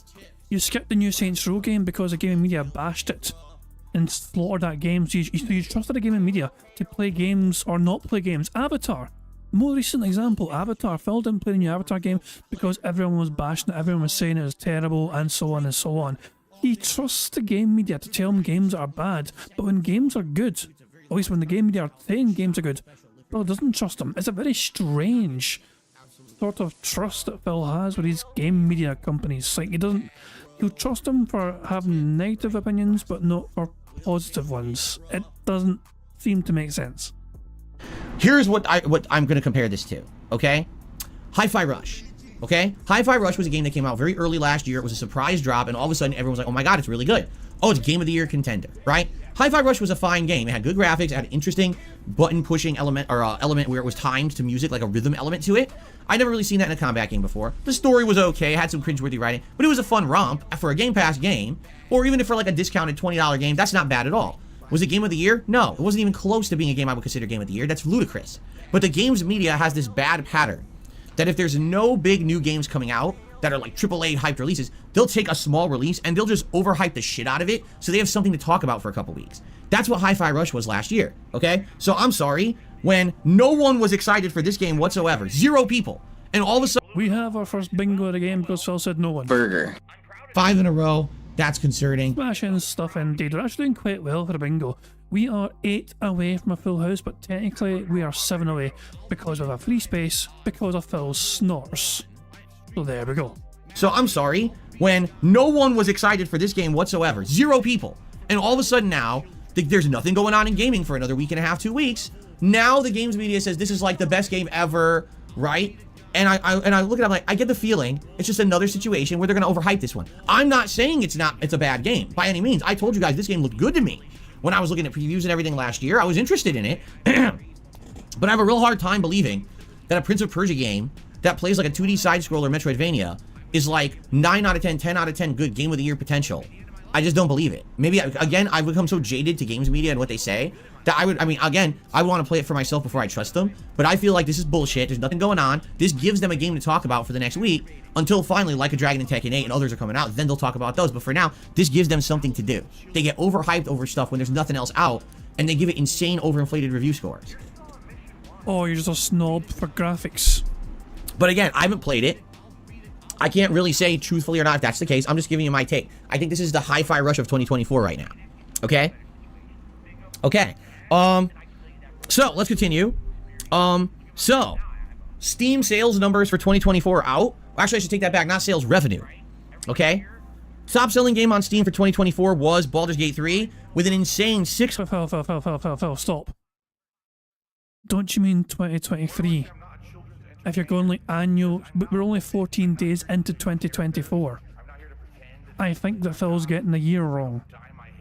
I'll rewind it, not sure, but I feel like Phil is misrepresenting the news here by getting the year wrong. Okay. Top selling game on Steam for 2024 was Baldur's Gate 3 with an insane $657 million. That's insane. That's a lot of profits, right? That's good stuff right there. That's a very large number, yes. The second highest selling game of 2024 on Steam. So it's I'm going to assume it's Hogwarts. Was Hogwarts Legacy. There we go, Falcon Go. I told you so. $341 million. And that's just PC. So it was the best-selling game of the year, but only half as profitable as Baldur's Gate. Why? Because a vast majority of people who bought Hogwarts actually bought it on console. That's why. So it is the best-selling game of the year, but it looks like it had made half as much on PC because most people bought it console-wise. Okay?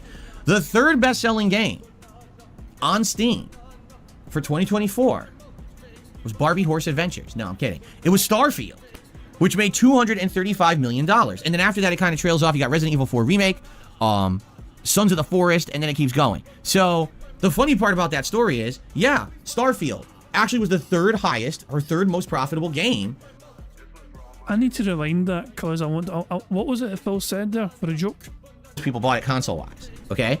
The third best-selling game on Steam for 2024 was Barbie Horse Adventures. No. Damn it. Well, for some reason, I thought Phil might have said life, like Barbie's like life or whatever. No, but Horse Adventures. Why would Phil have horse in his mind? Oh yeah, Cat's coming on stream this week. Kidding. It was Starfield, which made $235 million. And then after that, it kind of trails off. You got Resident Evil 4 Remake, Sons of the Forest, and then it keeps going. So the funny part about that story is, yeah, Starfield actually was the third highest or third most profitable game on PC last year. And I think a lot of people didn't know that because of all the negative press and everything that it got. Remember, at first that game got positive press for about 2 weeks, and then all of a sudden public opinion turned against it, and by the end of the year, Starfield became the running joke of the gaming community, right? How bad it was. But what you guys don't understand is the power of hype and the power of pre-orders. So many people still bought that game, despite the fact that it wasn't a good game, right? Because it was based off the hype of Bethesda and the faith that they were going to make a good new IP and all the promises that they had thrown at us. You know what I'm saying? Like, all that stuff. And now, even though you could look at the game and say, wow, it kind of was a failure because Bethesda was really trying to instill a new IP and it didn't succeed in doing that, and most people criticize the game rather than applaud it. I mean, the vast majority, I think they did a stat, the vast majority of people who bought it never finished it. Like, I think it's an appalling stat, like 85% or something of people who bought Starfield never finished it. They bought it off of hype and played it and said, wow, this game's boring, and never continued. So, anyway, you don't understand how much money Bethesda made. Like, that's it. They made profits on that game. They did. Even though most people say, wow, that's a disappointment. To Bethesda, oh well, who cares? Take a look at what happened with our last games that were considered disappointments. Fallout 4 and Fallout 76 overall became giant profits for them. So that's probably what they're thinking about with Starfield. Even though Starfield wasn't good, keep tweaking it, keep improving it, do DLCs for it, do this and that. And over time, it's going to be very profitable for them. They don't give up on their stuff. If one thing that you can actually give Bethesda some credit for is they're not one of these, oh, we release a game, people don't like it, we just drop it and we move on. They actually stick with their stuff, right? Like, I guess they have faith behind what they're working on. So in this regard, exactly, Meatball Man says, disappointment to gamers, but a success to the shareholders. Right. Exactly right. And it's just weird how it works. But what I've said during my disappointing games countdown, all right, I will hold to here. I feel what's happened is Bethesda has murdered the good faith that they used to get from the customer base. Gamers used to always give Bethesda the benefit of the doubt. The game they put out was going to be good. I don't think people believe that anymore. Now that we've all played Starfield and saw what a poor game it was, I think at this point the faith is gone. I don't have faith in them anymore. Seriously. Whatever Fallout comes out next, whatever Elder Scrolls comes out next, I'm not giving them the benefit of the doubt. In fact, I'm taking them to task that this game better be fucking good. Because Starfield sucked. So I guess we'll see. Hold on. You're not going to trust them anymore to have a good game, but you're still going to get the game. So I thought Phil was going to have an ultimatum where he's like, I'm not going to play it. I'm going to stick to my guns and not believe that game's going to be good. Now Phil's like, this one better be good. Somebody will probably gift him the goddamn game anyway because he's too much of a cheap bastard to get it himself. We'll see what happens, all right? One final thing, and this isn't really news, but it pertains to DSP news, so I wanted to run it by you guys. I got a really nice email from a fan who, you know, wrote me a whole bunch of nice positive stuff, but they have an interesting suggestion or take. And oh my god. What was the whole point of a suggestion box if people can just bypass that and email you instead a bunch of random flattery as well as a wee quick suggestion at the end? I'm curious what you guys think about this. I don't know how I would implement this, but just listen up. What if, for 1 week, 6 days of streaming, 5 of those days, I do my normal podcast? Did you see that? Was that a piece of fuzz? You saw that, right? It went zoop, like in front of the camera? It wasn't snow.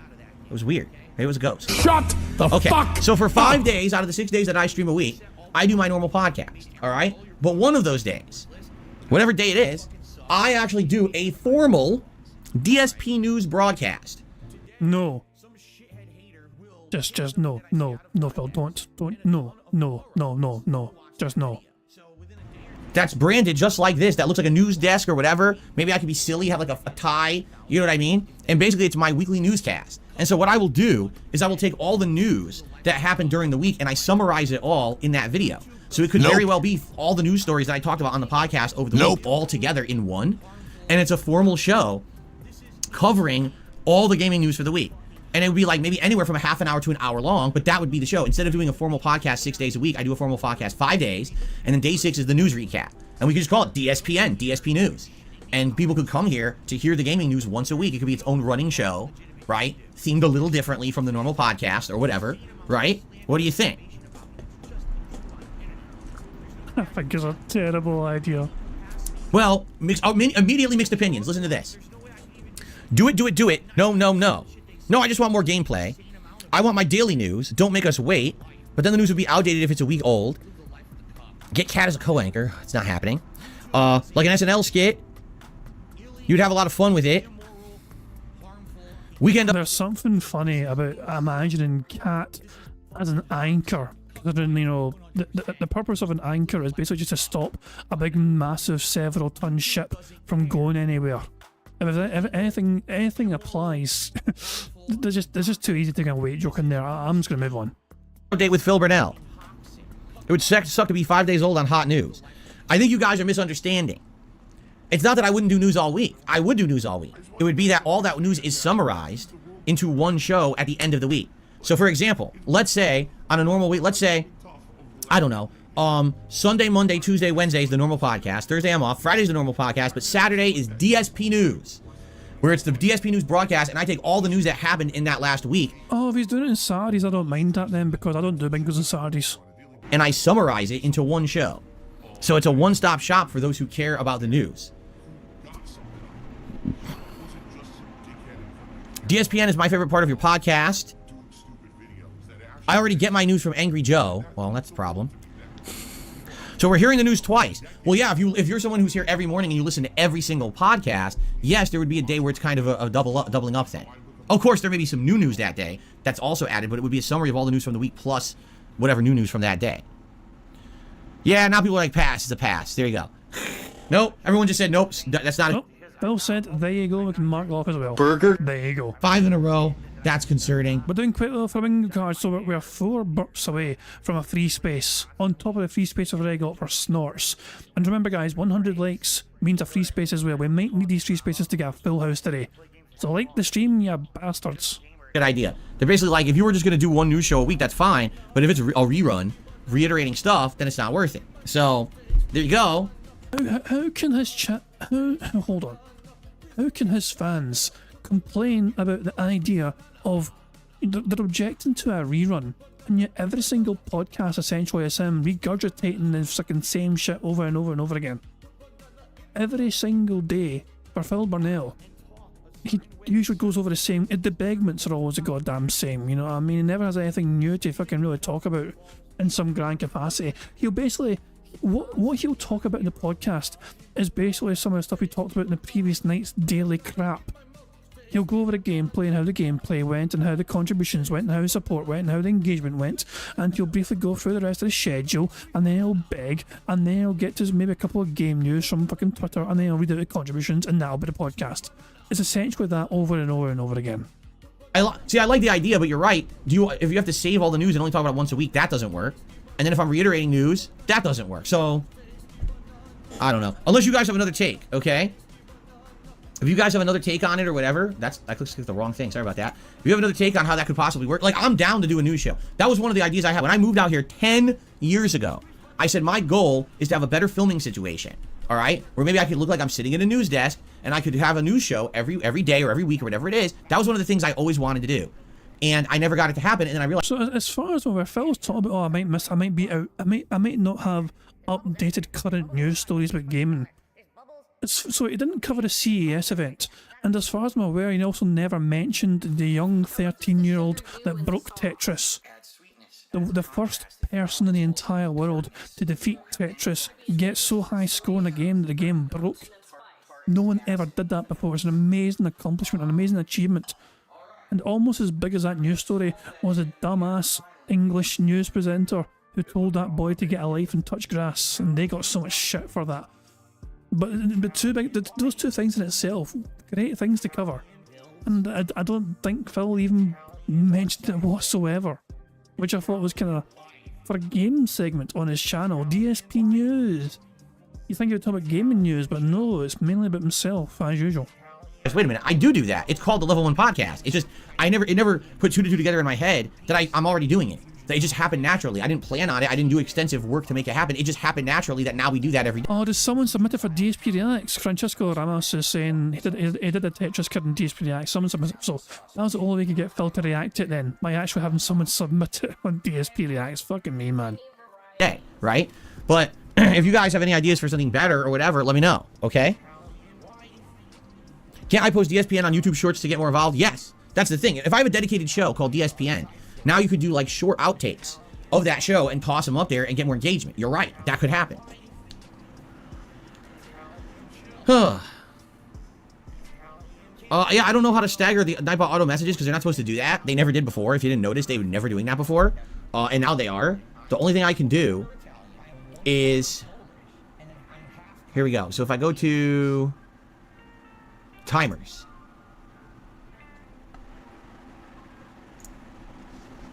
Okay, so we'll have that go every 15 minutes.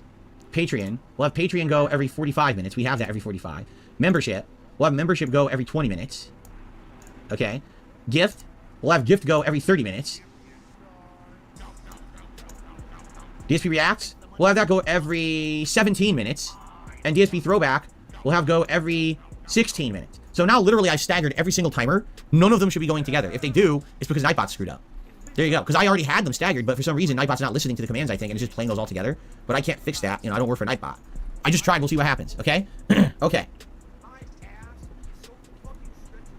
Alright. So, let's get to shoutouts for today. So on the YouTube side of things, okay? First of all, X-Hooligan, thank you for becoming an Ultra supporter this morning. 672, thank you for the gifted membership to Barrel Shroud. And then X-Hooligan gifted 50 memberships, and here's who they went to. You ready? TTK, Airhead, Midwest Man, The Stranger, For Helgen, Steven Raposa, Atlison, Space Jam Fan, Deshead, Dome Tweets, Luke Jones, Barry McCawkiner, Mark Stones, Help, Blackout, Yusef K, Jason That Artist, John Stewart, Melina Simp, Old Jen Ash, Big Mac, Radhouse Productions, Matt Mage, Piricato, Nadodur, Mikaleao, Cyradis Etienne, Token, Ponage 101, Dragjikraze, Amaze Lord, John, Anthony, Royal Mountie Ice Patrol, Dr. Kushman, Jeremy Kyle, Jig, Something, Eddie Conceres, Josh, Soko Osaka, Richard, Jamie, Hannah, 69, Pokemanx, Thaddeus, David, Eastern Peace, Kinky, and Marty McFly. Wow, if you got to give the membership this morning, please say thank you to whoever gifted it to you. And thank you so very much, X-Hooligan. So now, let us look and see how many members we actually have on the channel total. All right, give me a second here because I have to refresh all the stats. These are all outdated. Let's see here. Let's take a look.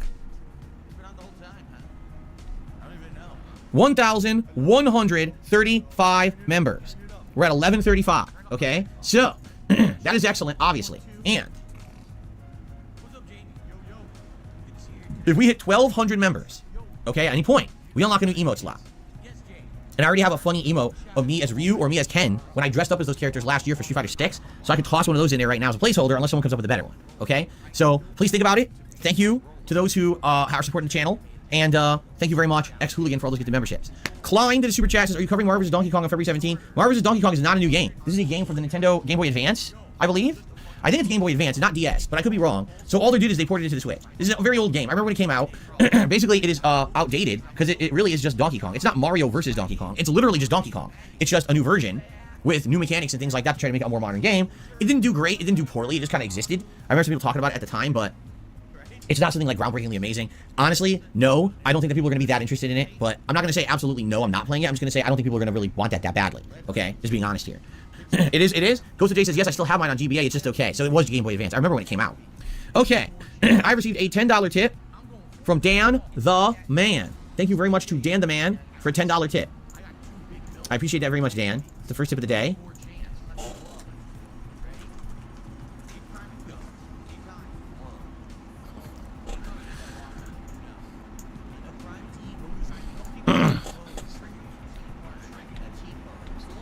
Okay. Continuing on, I received a $25 tip from 1 Minute Man. Thank you very much to 1 Minute Man for a $25 tip this morning. That now is the biggest tip contribution.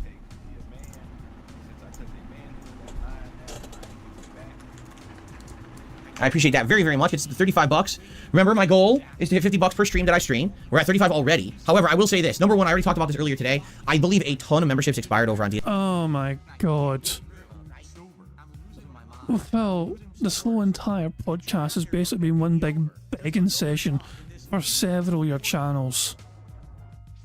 Oh, like, just kill me now. Fuck's sake, man. Make the bad man stop. DSP React. So already the support's a little low on that channel. It would be great when we start broadcasting over there. If you could support that channel today, maybe with some memberships or gifted memberships, that would help. But the other thing is these tips will carry over to that channel. So we're already getting a head start over there on that stream. It would be great again if we could hit at least the tier 1 goal for that stream on there. Would help out a lot. Okay. All right. We've done the shout outs. Now we got a little bit extra time. Anyone want to chat? If you do, please tag me in the chat. We'll have just a little bit of Q&A before we get set up for DSP Reacts today. Okay. What do you guys want to chat about? Anything in particular going on that you'd like to talk about?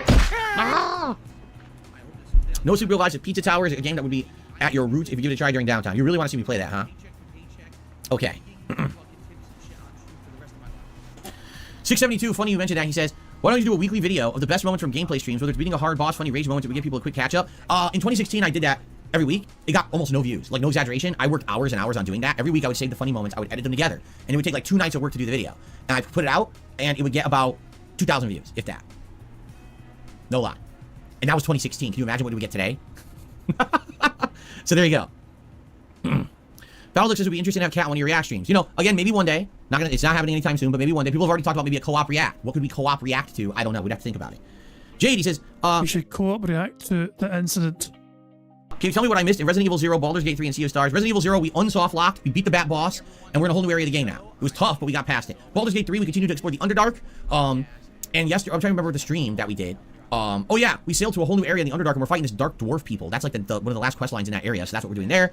And Sea of Stars, we went to a port town, and we met a bunch of pirates. We went into a wizard's lab dungeon, beat the whole dungeon, and then the pirates sailed us over to this island that we're going to the next part of the quest. But of course, you can always catch up on the videos on demand here on DSP Gaming. I'm glad to have you back. Let's see here. What's up, Kathleen? How you doing? Awesome. Prisoner says, I bought Sea of Stars last night after I watched you play it. I'm enjoying it a lot. I'm glad to hear that. Great game. That's right, it was called Hits of the Week on KO Gaming, and no one cared. I put a lot of effort into it, too. It was edited nicely with effects and music and everything, and it just, no one gave a shit.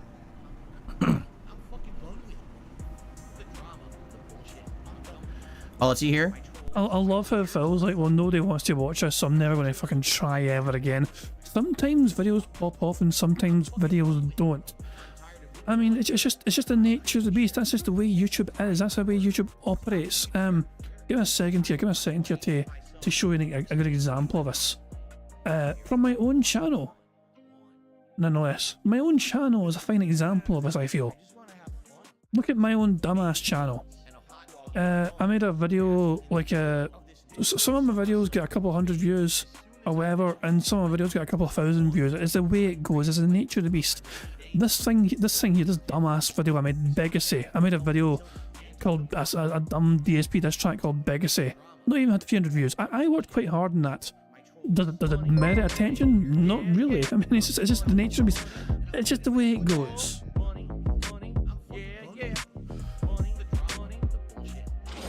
Thank you very much to Russell Zuski for the super chat, who says, how in the fuck did he get that many members? I haven't been around lately. I think when I last checked he was at 600 members or so. Phil was gifted last week 200 members on one day, 200 members on another day, and 100 members the following day, 50 today. So yeah, and yeah, basically he's been gifted in the space of a week about 500 members, 550 members actually. So that's what happened. You were gone a week and member bombs happened. However, there is some controversy with those member bombs, especially the first ones, because Phil was expecting so much more money for that for the 200 member bomb, that first one, than he actually got. And so he's been complaining to YouTube, he's been demanding answers, he's been demanding, he's very angry that YouTube he was expecting like $400 and he got 70 or something. So Phil's like, well, this is not right because my memberships are like $4 per membership. So he's very angry. He's complained to YouTube and apparently YouTuber told him, you know, it's if the people aren't there to accept a membership, it doesn't count.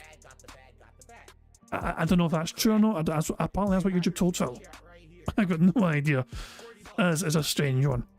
But yeah, Phil's complaining about, oh, I put in so much effort into this kind of thing and nobody watched it, so I didn't do it.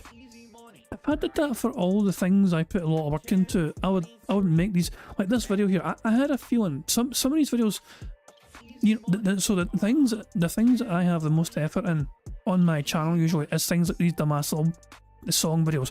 I can show you actually if I show you the what do you call it, the DSP diss tracks. So like look at the views these things get. Like 638, 519, 509, 427, 415, 535, 230. This one's got 84. This little thing's got 84 fucking views.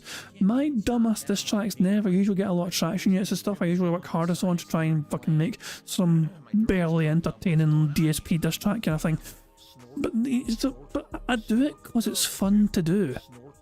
Like I make these dumbass diss tracks because they're fun to do.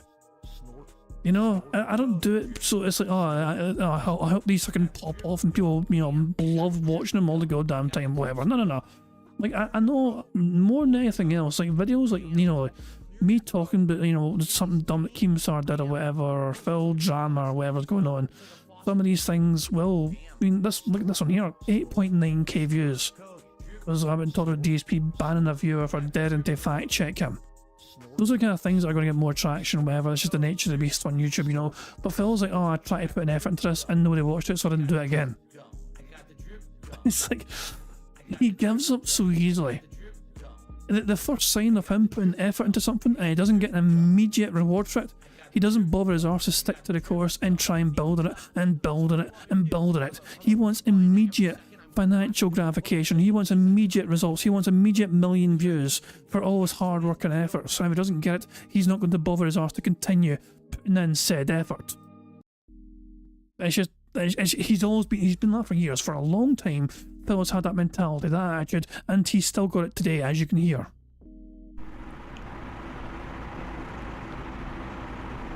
I agree, the CSR soundtrack is absolutely outstanding. Good morning, Lights for Soul. Don't call me Dad, but good morning.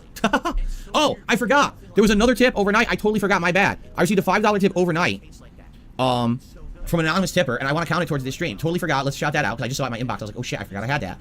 So, an anonymous tip, okay, and the person says the following. I was watching your podcast from today. You said your wife is interested in Beyond Two Souls. I want to let you know it's available on Steam for 20 bucks. I appreciate you letting me know that, but my wife has not touched her PC in years, actually. She had a PC that she had when she moved in here with me in 2018, and for about a year she played like Overwatch and other games on it, but eventually she basically gravitated to playing games in the living room, and for a few years she played PS4, for the last year she played her Xbox Series X in the living room, and that's where we game. Well, that's where she gamed. So she probably would not want to go back into her office, have to set up her PC to work again, with all that stuff, you know, drivers, who knows how many updates were missed, you know what I mean? And then to download the game, she was looking to play it in the living room on a console, and it doesn't work on the Series S. They never ported it, and she doesn't really want to get the PS4 hooked up again. So I guess we'll probably end up watching someone play it, is what I'm thinking. So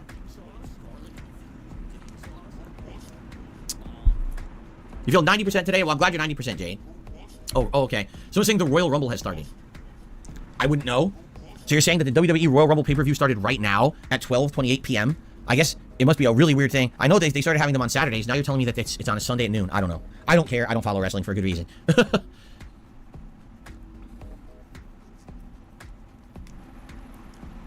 Andy, so it doesn't follow wrestling apparently, okay? It doesn't care about wrestling anymore. It doesn't follow wrestling anymore. Let me just have a quick Google search for a particular WWE Champions account called Down from the Rafters. And what do you know? 2,174 consecutive login days for Phil Burnell. The stats are insane. 98.3% total wins of all time. 98.7% total wins in the last 30 days. If we go to Twitter and we look up our good pal TJ Gamebox, you won't be too far to look for. I'm pretty sure we're easy to find. Where is he in his big fucking list? TJ, where are you? There. He has had an update very recently. Phil has spent $587 so far in the current WWE Champions event. $587 spent. While he's here crying and begging and moaning and bitching about these DSP, his memberships, and not getting the full whack of money he was expecting to receive for this. Here he is, blowing half a grand, half a stack on some ridiculous gacha game from Scopely. $587. $587. And that's so far. The event's not over yet as far as I'm aware. It's still going on. If tonight's a good support night, who knows? That might get him. He might climb higher on the table. He might be able to get to the top 50 or something, who knows? It never ends. The grind never ends. It is insane. Says, surely if the memberships haven't been claimed, the member total wouldn't show 500. No, see, that's the thing. That is the problem with YouTube. It counts as a new member if it's assigned. But I don't get paid unless it's claimed. I want you to think about how dumb that sounds, because it sounds dumb, doesn't it? They assign it. It counts towards the channel. It's in my analytics. It's in my metrics as new members. Like right now, as of this morning, it says I have 51 new members on the stream. And they all counted towards the stream. But unless someone actually logs in and claims it, then I don't get paid. How does that make any sense? And the answer is it doesn't. But that's how YouTube works. The people who work there are these book smart, but not street smart people. Someone who's street smart would be like, if it's there, it's there. If it counts, it counts. If it doesn't, it doesn't. There's not 700 hidden criteria. If it counts towards the channel, you get paid. But YouTube says, we're all these big Ivy League brained graduate, silver spoon in the mouth motherfucking coders who think they know better than you. We'll count it towards your channel, but then not pay you for it. Isn't that fun? They're so smart, right? I mean, I wish I was that smart to come up with that idea. Was that hand graphs? I feel like that might have been hand graphs. I'm just seeing it as a potential thumbnails. This may be a potential thumbnail. Ah, he's moving his hand to him. Oh, that might work. It's like everything's a blurry frame though. We need like one smooth. Nah, his hand is way too blurry. The whole time he's moving it too fast. Damn. Jesus. Like that, we might get a... Nah, not really. I was going to say we might get away with that, but I don't think so. We need like one frame where nothing's out of place. This is the best we're getting. This is the best we're going to get, I think. Oh my god. Jesus Christ. It never... I didn't even rewind for this purpose. I was rewinding to see if he fucking did, you know, hand graphs. But, yeah, I guess 2 birds with 1 stone, we'll make the most of it. Jesus Christ, man, that kind of works actually. There we go. Let me throw that in my members Discord. They can get special access to that particular image and they can do it whatever they want. But I wasn't rewinding for that though. I was rewinding to see, is this hand graphs that Phil was doing? So here we go. With YouTube, it counts as a new member if it's assigned. But I don't get paid unless it's claimed. I want you to think about how dumb that sounds, because it sounds dumb, doesn't it? They assign it. It counts towards the channel. It's in my analytics. It's in my metrics as new members. Like right now, as of this morning, it says I have 51 new members on the stream. And they all counted towards the stream. But unless someone actually logs in and claims it, then I don't get paid. How does that make any sense? And the answer is it doesn't. But that's how YouTube works. The people who work there are these book smart, but not street smart people. Someone who's street smart would be like, if it's there, it's there. If it counts, it counts. If it doesn't, it doesn't. There's not 700 hidden criteria. If it counts towards the channel, you get paid. But YouTube... Nah, it's not hand graphs. It's not hand graphs. I was thinking, it was a stretch. He was waving his hands all over the place, but I was describing that, but it's not hand graphs. YouTube says, we're all these big Ivy League brained graduate, silver spoon in the mouth motherfucking coders who think they know better than you. We'll count it towards your channel, but then not pay you for it. Isn't that fun? They're so smart, right? I mean, I wish I was that smart to come up with that idea.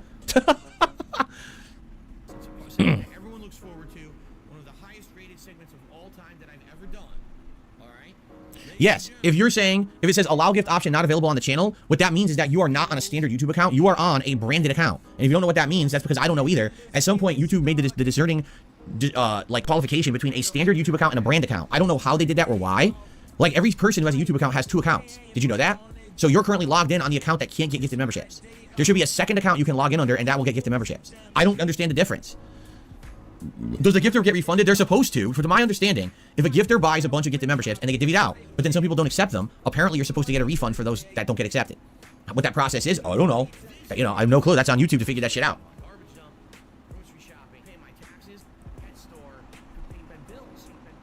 Yeah, guys, so there you go. As you can see, it's not working. I literally just went and staggered all of those messages that just played in chat together. I staggered all of those. Yet they're all doing them together, so that's not me.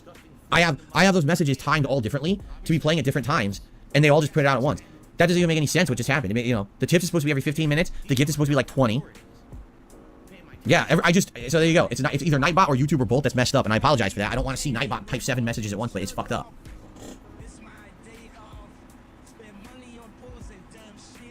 Keep Talking and Nobody Explodes is a fantastic bomb-defusing co-op game. Maybe a suggestion for Kat and yourself. All right, well, thank you for that. I'll have to look into it. That is a cool thing. Remember, we have a mini PC. We can play those kind of, you know, cheap indie-style, nonsensical co-op silly games together. If we ever wanted to do like a silly game night or something like that, we could play some of those games. The only thing is I need to find a way to do the audio. So I'd have to buy a cheap audio splitter, right? Like just a headphone audio splitter. And that way she could have headphones and I could just use my neck phones. So that way we're each hearing the audio of the game. But outside of that, that's the one thing to overcome, I think. And then once that's figured out, I think we're good to go to do co-op gameplay of some kind. Oh, apparently we've hit 100 likes, which means we've earned a free space for a bingo, but as well as having a free space for the bingo card, our second free space of the game, you guys have also earned the chance to see the Bose animation, that Pixar animation, so they kind of made for us all to enjoy. Remember, keep an eye in the bottom right for Jasper to do what he needs to do.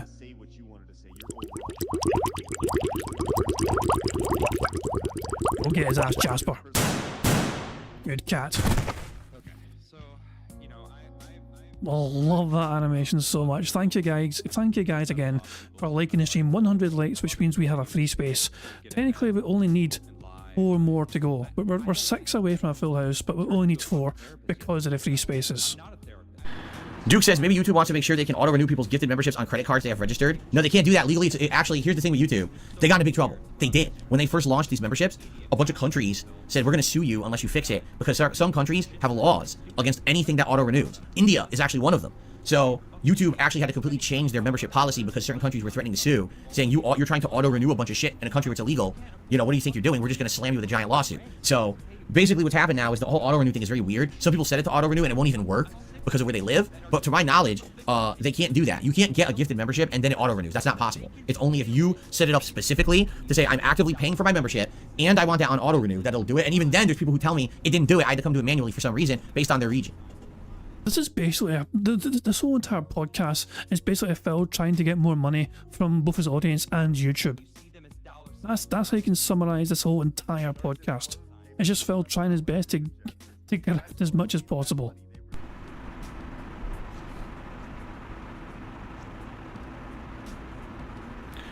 So No Sleep Real Vibe says, I was able to get a gifted membership when I was just at my job, but that's because you had actively clicked on you wanted to auto-accept it, correct? Because I think the way it works is, it divvies them out, but people have to, if they're on auto-accept, then they'll get it. But if they're not on auto-accept, YouTube can still divvy it out, but then I think the person has to actively, manually accept it, and then they get it. So I think that's the problem is, there were so many gifted memberships last week, 500, that there was maybe 200-300 people who had to auto-accept on, and then maybe a couple hundred who didn't. So I ended up getting maybe slowly over the course of the week half credit, but not the other half. I didn't get it, because those people haven't manually accepted yet, or something like that. That's what YouTube just told me this morning. Does it mean it's true? No, of course it doesn't. It could be completely full of shit, but that's what they're telling me. They're basically telling me that's why I haven't gotten credit for all of those yet, right?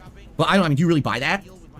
I don't think I do. I'll be honest, I don't think I buy it. I think that's their way of saying, oh, this is probably what it was.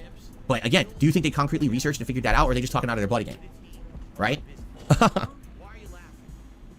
There you go. TTK says, I believe the first time I did have to manually claim it, this time I was set up for auto-accepting. There you go. So it seems like there's a lot of people, because it was so many gifted memberships, that, I mean, this is the most membership I've ever had on the channel. The record is 1170. Right now we're at 1135. This is the most we've ever had. So we never had more than this amount of people, so there's definitely people who had to manually accept. You know? Oh, here you go. Monty Mole says, the allow gift button didn't even show for me until I was in the stream, and then someone gifted, then I select it, then it lets me accept your gift.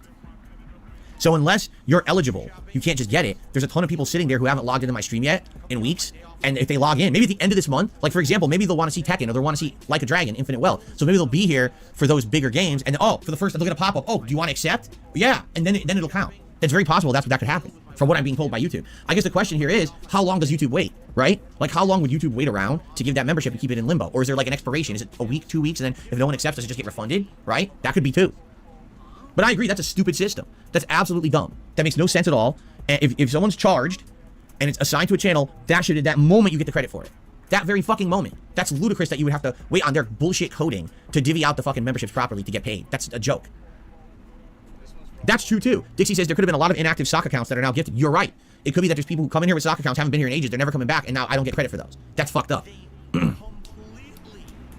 Oh yeah, I have that. You guys, if you want to accept a gift membership, it's exclamation point gift in the chat. That's the command. Go to that link, and you can set it up so you're already good to go. If gifted memberships come out, you've already auto-accepted them early. That way you don't have to go through that step of manually accepting. So you could do that. I set that up ages ago, like 2 years ago, when this whole thing fucking started. There it is. Use that link right there, and that should allow you to enable your channel for gifted memberships.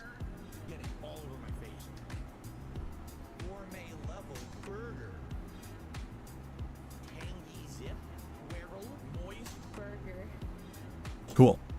Yeah, I'm telling you, it's bullshit. It really is. It shouldn't be that way. It should be you get the credit.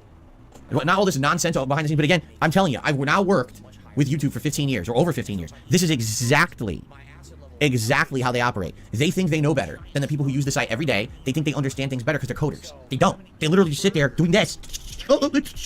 They don't use the site. They don't see the functionality. They don't understand how this would work. They're not the ones sitting there using it every day and have to click all this dumb shit to get it to work. They just code it. And they think, oh, well, it works that way. No, it doesn't. Here's how it really works for someone who uses the site. You know, street smart versus book smart. But they just sit there behind their fucking console at their job and act like they know anything. They don't. And then people give them the feedback. Well, it's not working. Here's why. Oh, no, that's not true. What do you mean? Here's all the empirical evidence that we've amassed to show you that what you coded doesn't work.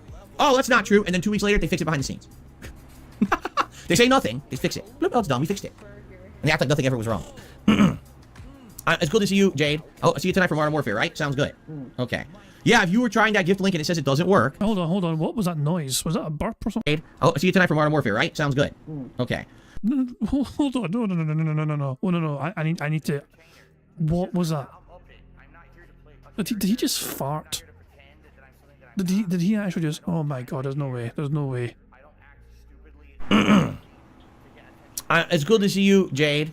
Oh, I see you tonight for Modern Warfare, right? Sounds good. Okay. You nasty bastard.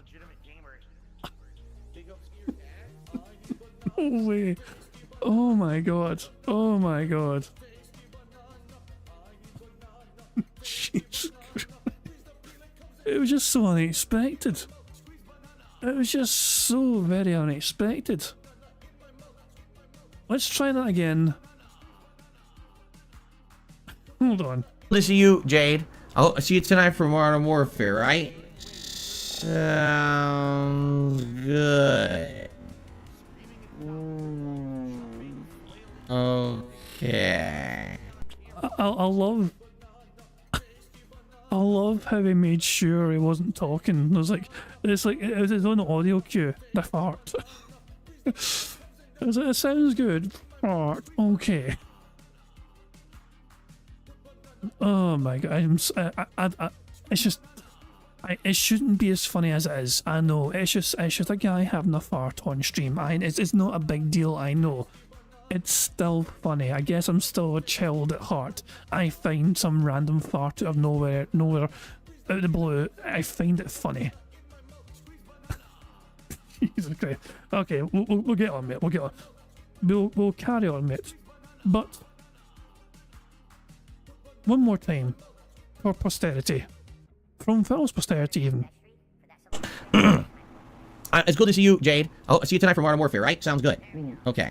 Yeah, if you were trying that gift link and it says it doesn't work, all right, that means that you are on a brand account or you're in a country where you cannot accept gifted memberships. There's the two situations that I understand, is that you're on a brand account, and whatever that means, it means that you can't accept a gifted membership. If you log out of YouTube and you go to log back in, it should have a drop-down menu of accounts to log in. If there's a second account there that looks exactly the same as the one you usually use, that might be your regular account. You might have been logging in under the brand account all along and not realized it, because I have that too. No exaggeration. When I go and log into YouTube, it says there's two accounts. Like, I never created a second account. What the fuck is that other one? I don't know, but I ignore it, you know. So that's what I mean. If you log into the other one, maybe then you can get it. Awesome. Derek, good to have you here. In fact, that's the reminder. I do feel like we should switch over to the React show, but I did receive one final tip. Let's just shout this one out. So Salty Mew Blocked did a $2 tip and says, I'm ready for some reactions. The anticipation is killing me. Wow. All right, someone's really excited. All right, guys, that's my cue to end the show. Great show today. Tons of topics discussed. As always, please give me your feedback about everything we discussed today. Do you like the new thumbnails? Do you like the new titling? What about all the situation going on with the membership? What do you think about Cat coming back to stream this Wednesday night, right? All this new stuff to discuss. Always open to hear your feedback. Please leave some comments on the video. And I'm usually going to have a fun time here. I know I'm going to have a fun time with the React show. I always do. I hope to see you on DSP Reacts. Please give that a look. Maybe you'll be back tonight for Modern Warfare, but hopefully you'll be back tomorrow morning for another chill and fun episode of the Level 1 podcast. Okay? Sound good? Thank you very much. I will see you all tomorrow. Peace out. Okay. Let us now swap over.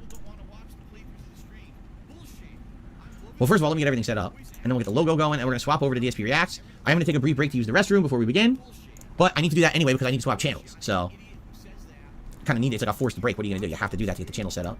Where's the DSP Reacts logo? There it is, and let's get the reacting contribution pop-ups enabled. They are. Okay, guys, that is it for the show. I hope you enjoyed. And what's going to happen in just a minute is on screen, you're going to see a big thing. It's going to say, hey, join us over on DSP Reacts for the show. So click on that, and you should be automatically sent over to the channel. There'll be music playing over there. If it works, because YouTube music isn't even working right now, so it might fuck up. I don't even know what to say. If it fucks up, it fucks up. And then I'll be back in about 15 minutes for the React show. Okay? Thanks, guys. Great podcast. I'll see you over on DSP Reacts. And now, of course, we can literally just go on to his React channel. Yes. Yes. Let's mute that. So, live DSP has not returned yet from his break. He's away still. So we've got to wait for Phil to come back, essentially. We weren't that far behind in the grand scheme of things. I think we're basically 5 minutes away, I think, from Phil starting properly. But let me get something sorted very quickly here before Phil returns. Let me fix Phil's chat. So it is now his React chat. Also, he has 97 members. He has 97 members on his React channel. So he's dipped below 100 once again, much to his annoyance, much to his angst, much to his pain, and he is desperate to get to triple digits once again. He wants triple digits and he wants to triple dip from 3 different YouTube channels. Such a greedy fucking pig, he really is. And his music's still fucking going as well, goddamn. People want me to try and make a YouTube short out of him farting. No. Let someone else. I'm going to let someone else take that. I've done it once before. I've done that one time before, and it was like, no, I'll let someone else take that for that. But yeah, we're just waiting for Phil to get back here from his massively long break in between streams. He's taking his sweet fucking time, clearly. His music's still going, so until Phil gets back, there's nothing to. But I guess we have autos. We can just enjoy. Well, they should be autos. Instead, it's just. Oh, there they are. They synchronized their appearance on the camera. There's a third one out of blue. Where the hell did that third one come from? But yeah, we have some autos to enjoy. So yeah, we'll just enjoy some autos and that delightful kind of stuff. Meester apparently sent me something as well. He sent me some art. I don't know if you can call that art. So, Jesus Christ, hold on. There's 2 of these things. The first one's that. So Meester sent me that. And then he sent that.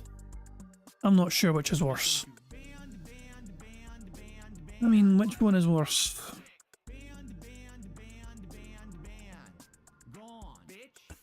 Jesus, man. Is he back yet? Oh, he might be back. His music stopped, so he might be back.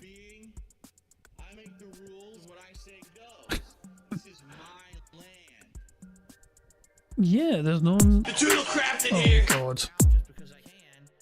It was just a long pause in between, I guess. The hell is that all about? Jesus Christ, Phil, shitey fucking music. Let's get back to the otters. The otters are playing with the things in the water. One has got a cloth, it's so cute. God damn it, these otters are so damn cute. After that podcast, that was a painful podcast in my opinion. That was just Phil finding reasons to fucking beg profusely for 3 separate channels. Plus his Patreon. Oh, that was so bad. That was such a bad podcast. But the bingo's almost over, of course. You know, we're just waiting for Phil to get back, as we said, so we can finish the bingo. Yeah, it's still away. So all we can do is just enjoy some otters. Maybe we browse on the old Twitter and check what other tractor shenanigans are going on right now. So what was saying here? Fucking Jahaj.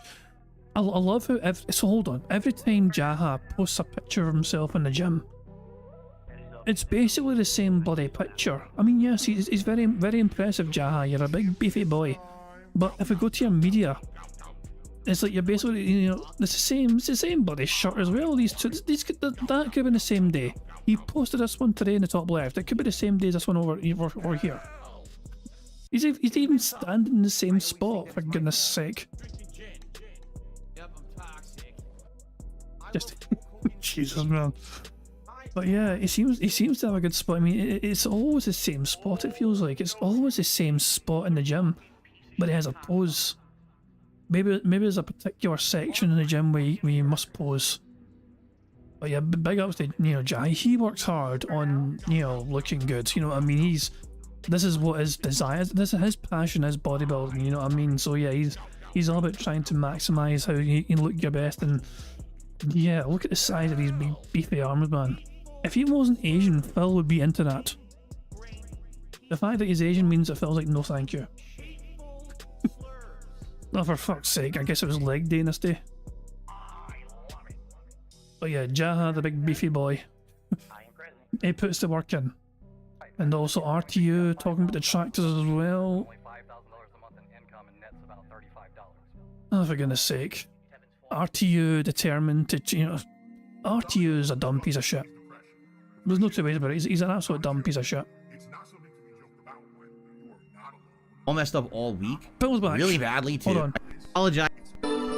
Here we go. We're back to playing bingo.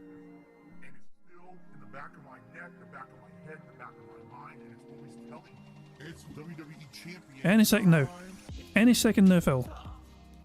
Hey guys, well once again I apologize. The music is not working on YouTube because YouTube is all screwed up.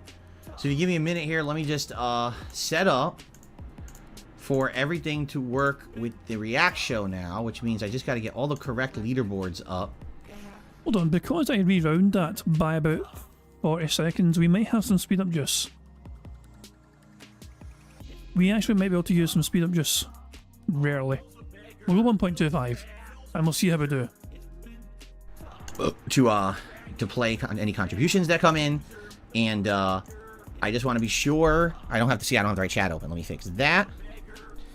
Yeah, YouTube's been all messed up all week, really badly too, where the music won't even load properly or play right, and there's been other issues with uploading and stuff too. And they did admit it was them a couple days ago. They made a public post saying, "Oh, it's totally on us and we're fixing it." And now here we are, how many days later, excuse me, and it's still pretty bad.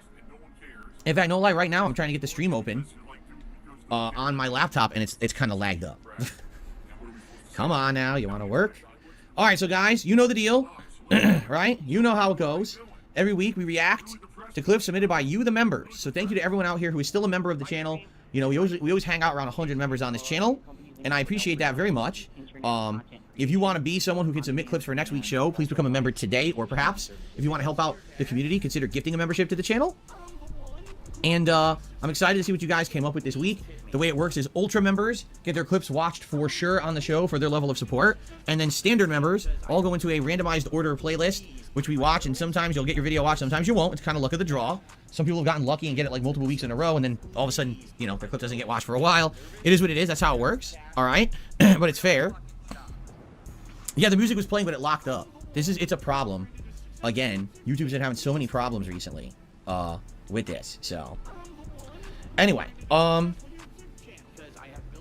let me get my playlist up. Hold on, let me get the YouTube app open and let me get the playlist up and working, and then we'll get to the footage here on screen. So guys, any contributions towards the stream would help a lot. You know, thank you in advance to anyone who supports my streams.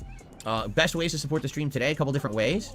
Number one would be memberships. Number two would be super chat, and of course tips as well. I try to hit the tier 1 tips goal every single stream if possible. We're literally $8 away from hitting that. So it'd be great if you could contribute in some way today if you like the React content. I realize that there's not a lot going on here on the React channel recently. That's because things have died down for the holidays, but I promise you things will pick up. We're going to have more content coming up soon. So there's even a marathon coming up in February where there'll be multiple videos that are going to hit this channel. Okay? All right, let me get my YouTube stuff working here. Let me get to the correct playlist. So view channel and playlists, and here we go. So ultra videos,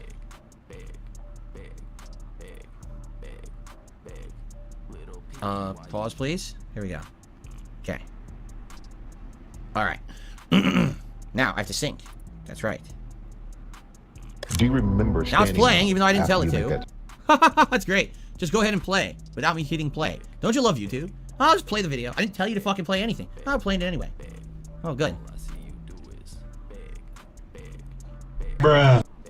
I know the camera's not on yet. I was getting everything set up. Let me get my neck phones on. 8 Ultra member submissions this week. And then as usual, there's like 30 some standard video submissions. It's been pretty consistent recently. Every week it's about the same at this point. We'll see if that changes. You know, new year. We'll see if ever we get more members or whatever. But it's usually been consistent. And by the way, thank you, Klein. Klein did the first contribution to the stream, a super chat, and he's already on the leaderboard for that. So thank you to Klein.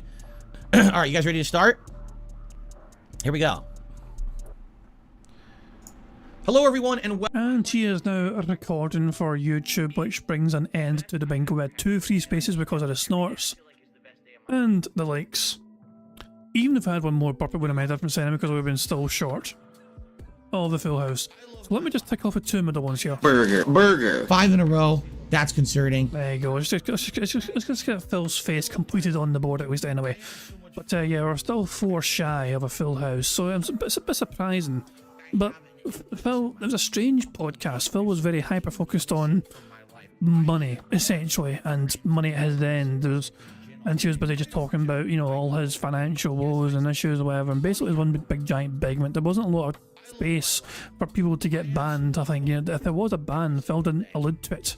So he was too busy just talking about how much he wants your money while fucking farting on the stream and not caring about who gets to hear it. Bloody hell. But yeah, that is going to bring an end to the bingo, and I guess that will bring an end to everything else as well.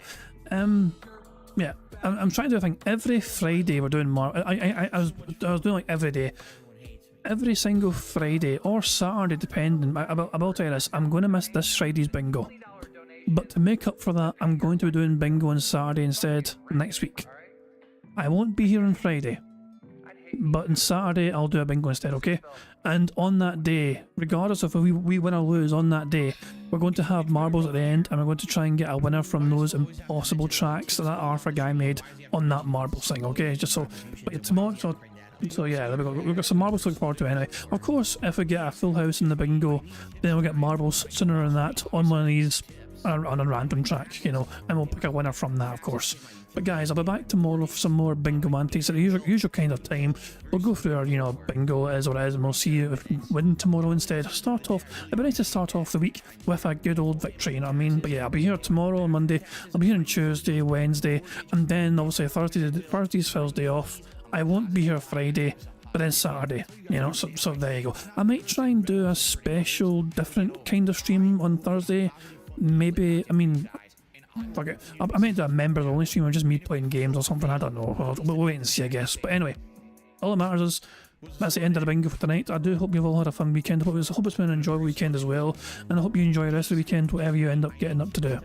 So guys, I'm going to end how I always end by playing Notorious PIG contributions made by the supremely talented Pixar Animations. Thank you very much, guys, for keeping me right in the chats. Thank you for joining me as well.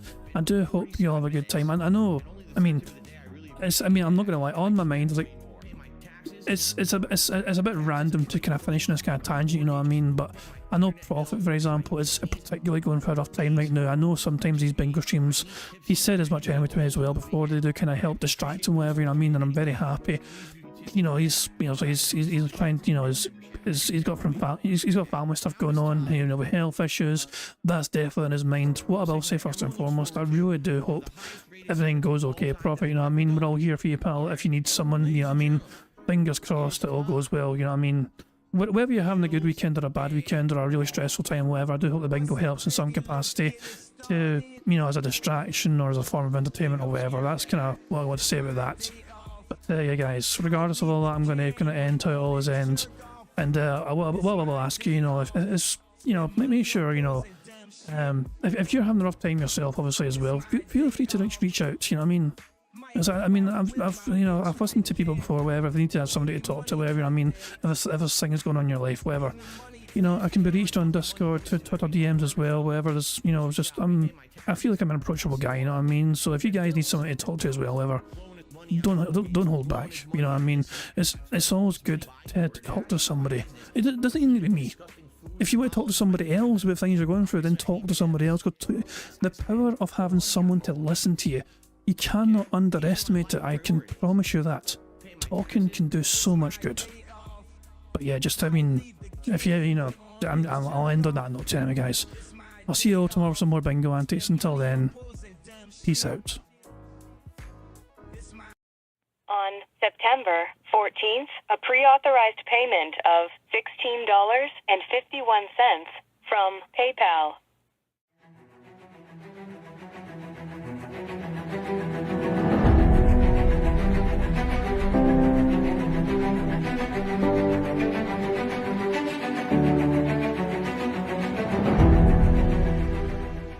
All right, Luna Mills has tipped me $1.30. It says, "I'm back. What's your favorite type of shower?" When you're showered in money. When you go outside and all of a sudden greenbacks start falling from the sky and you raise your face up, you're like, oh, you start dancing, you go, oh, money, money, yeah, yeah. All right, I don't know what the hell you're talking about, but thank you for the first tip of the day.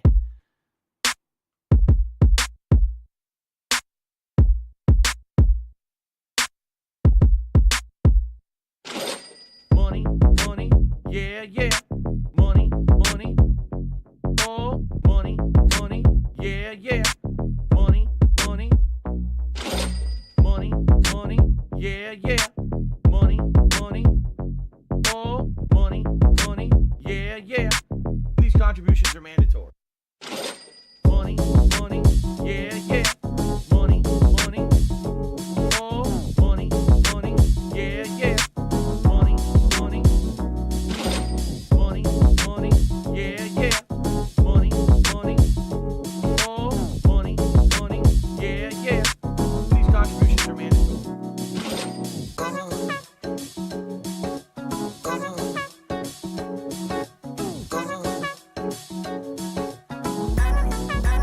Show me the money.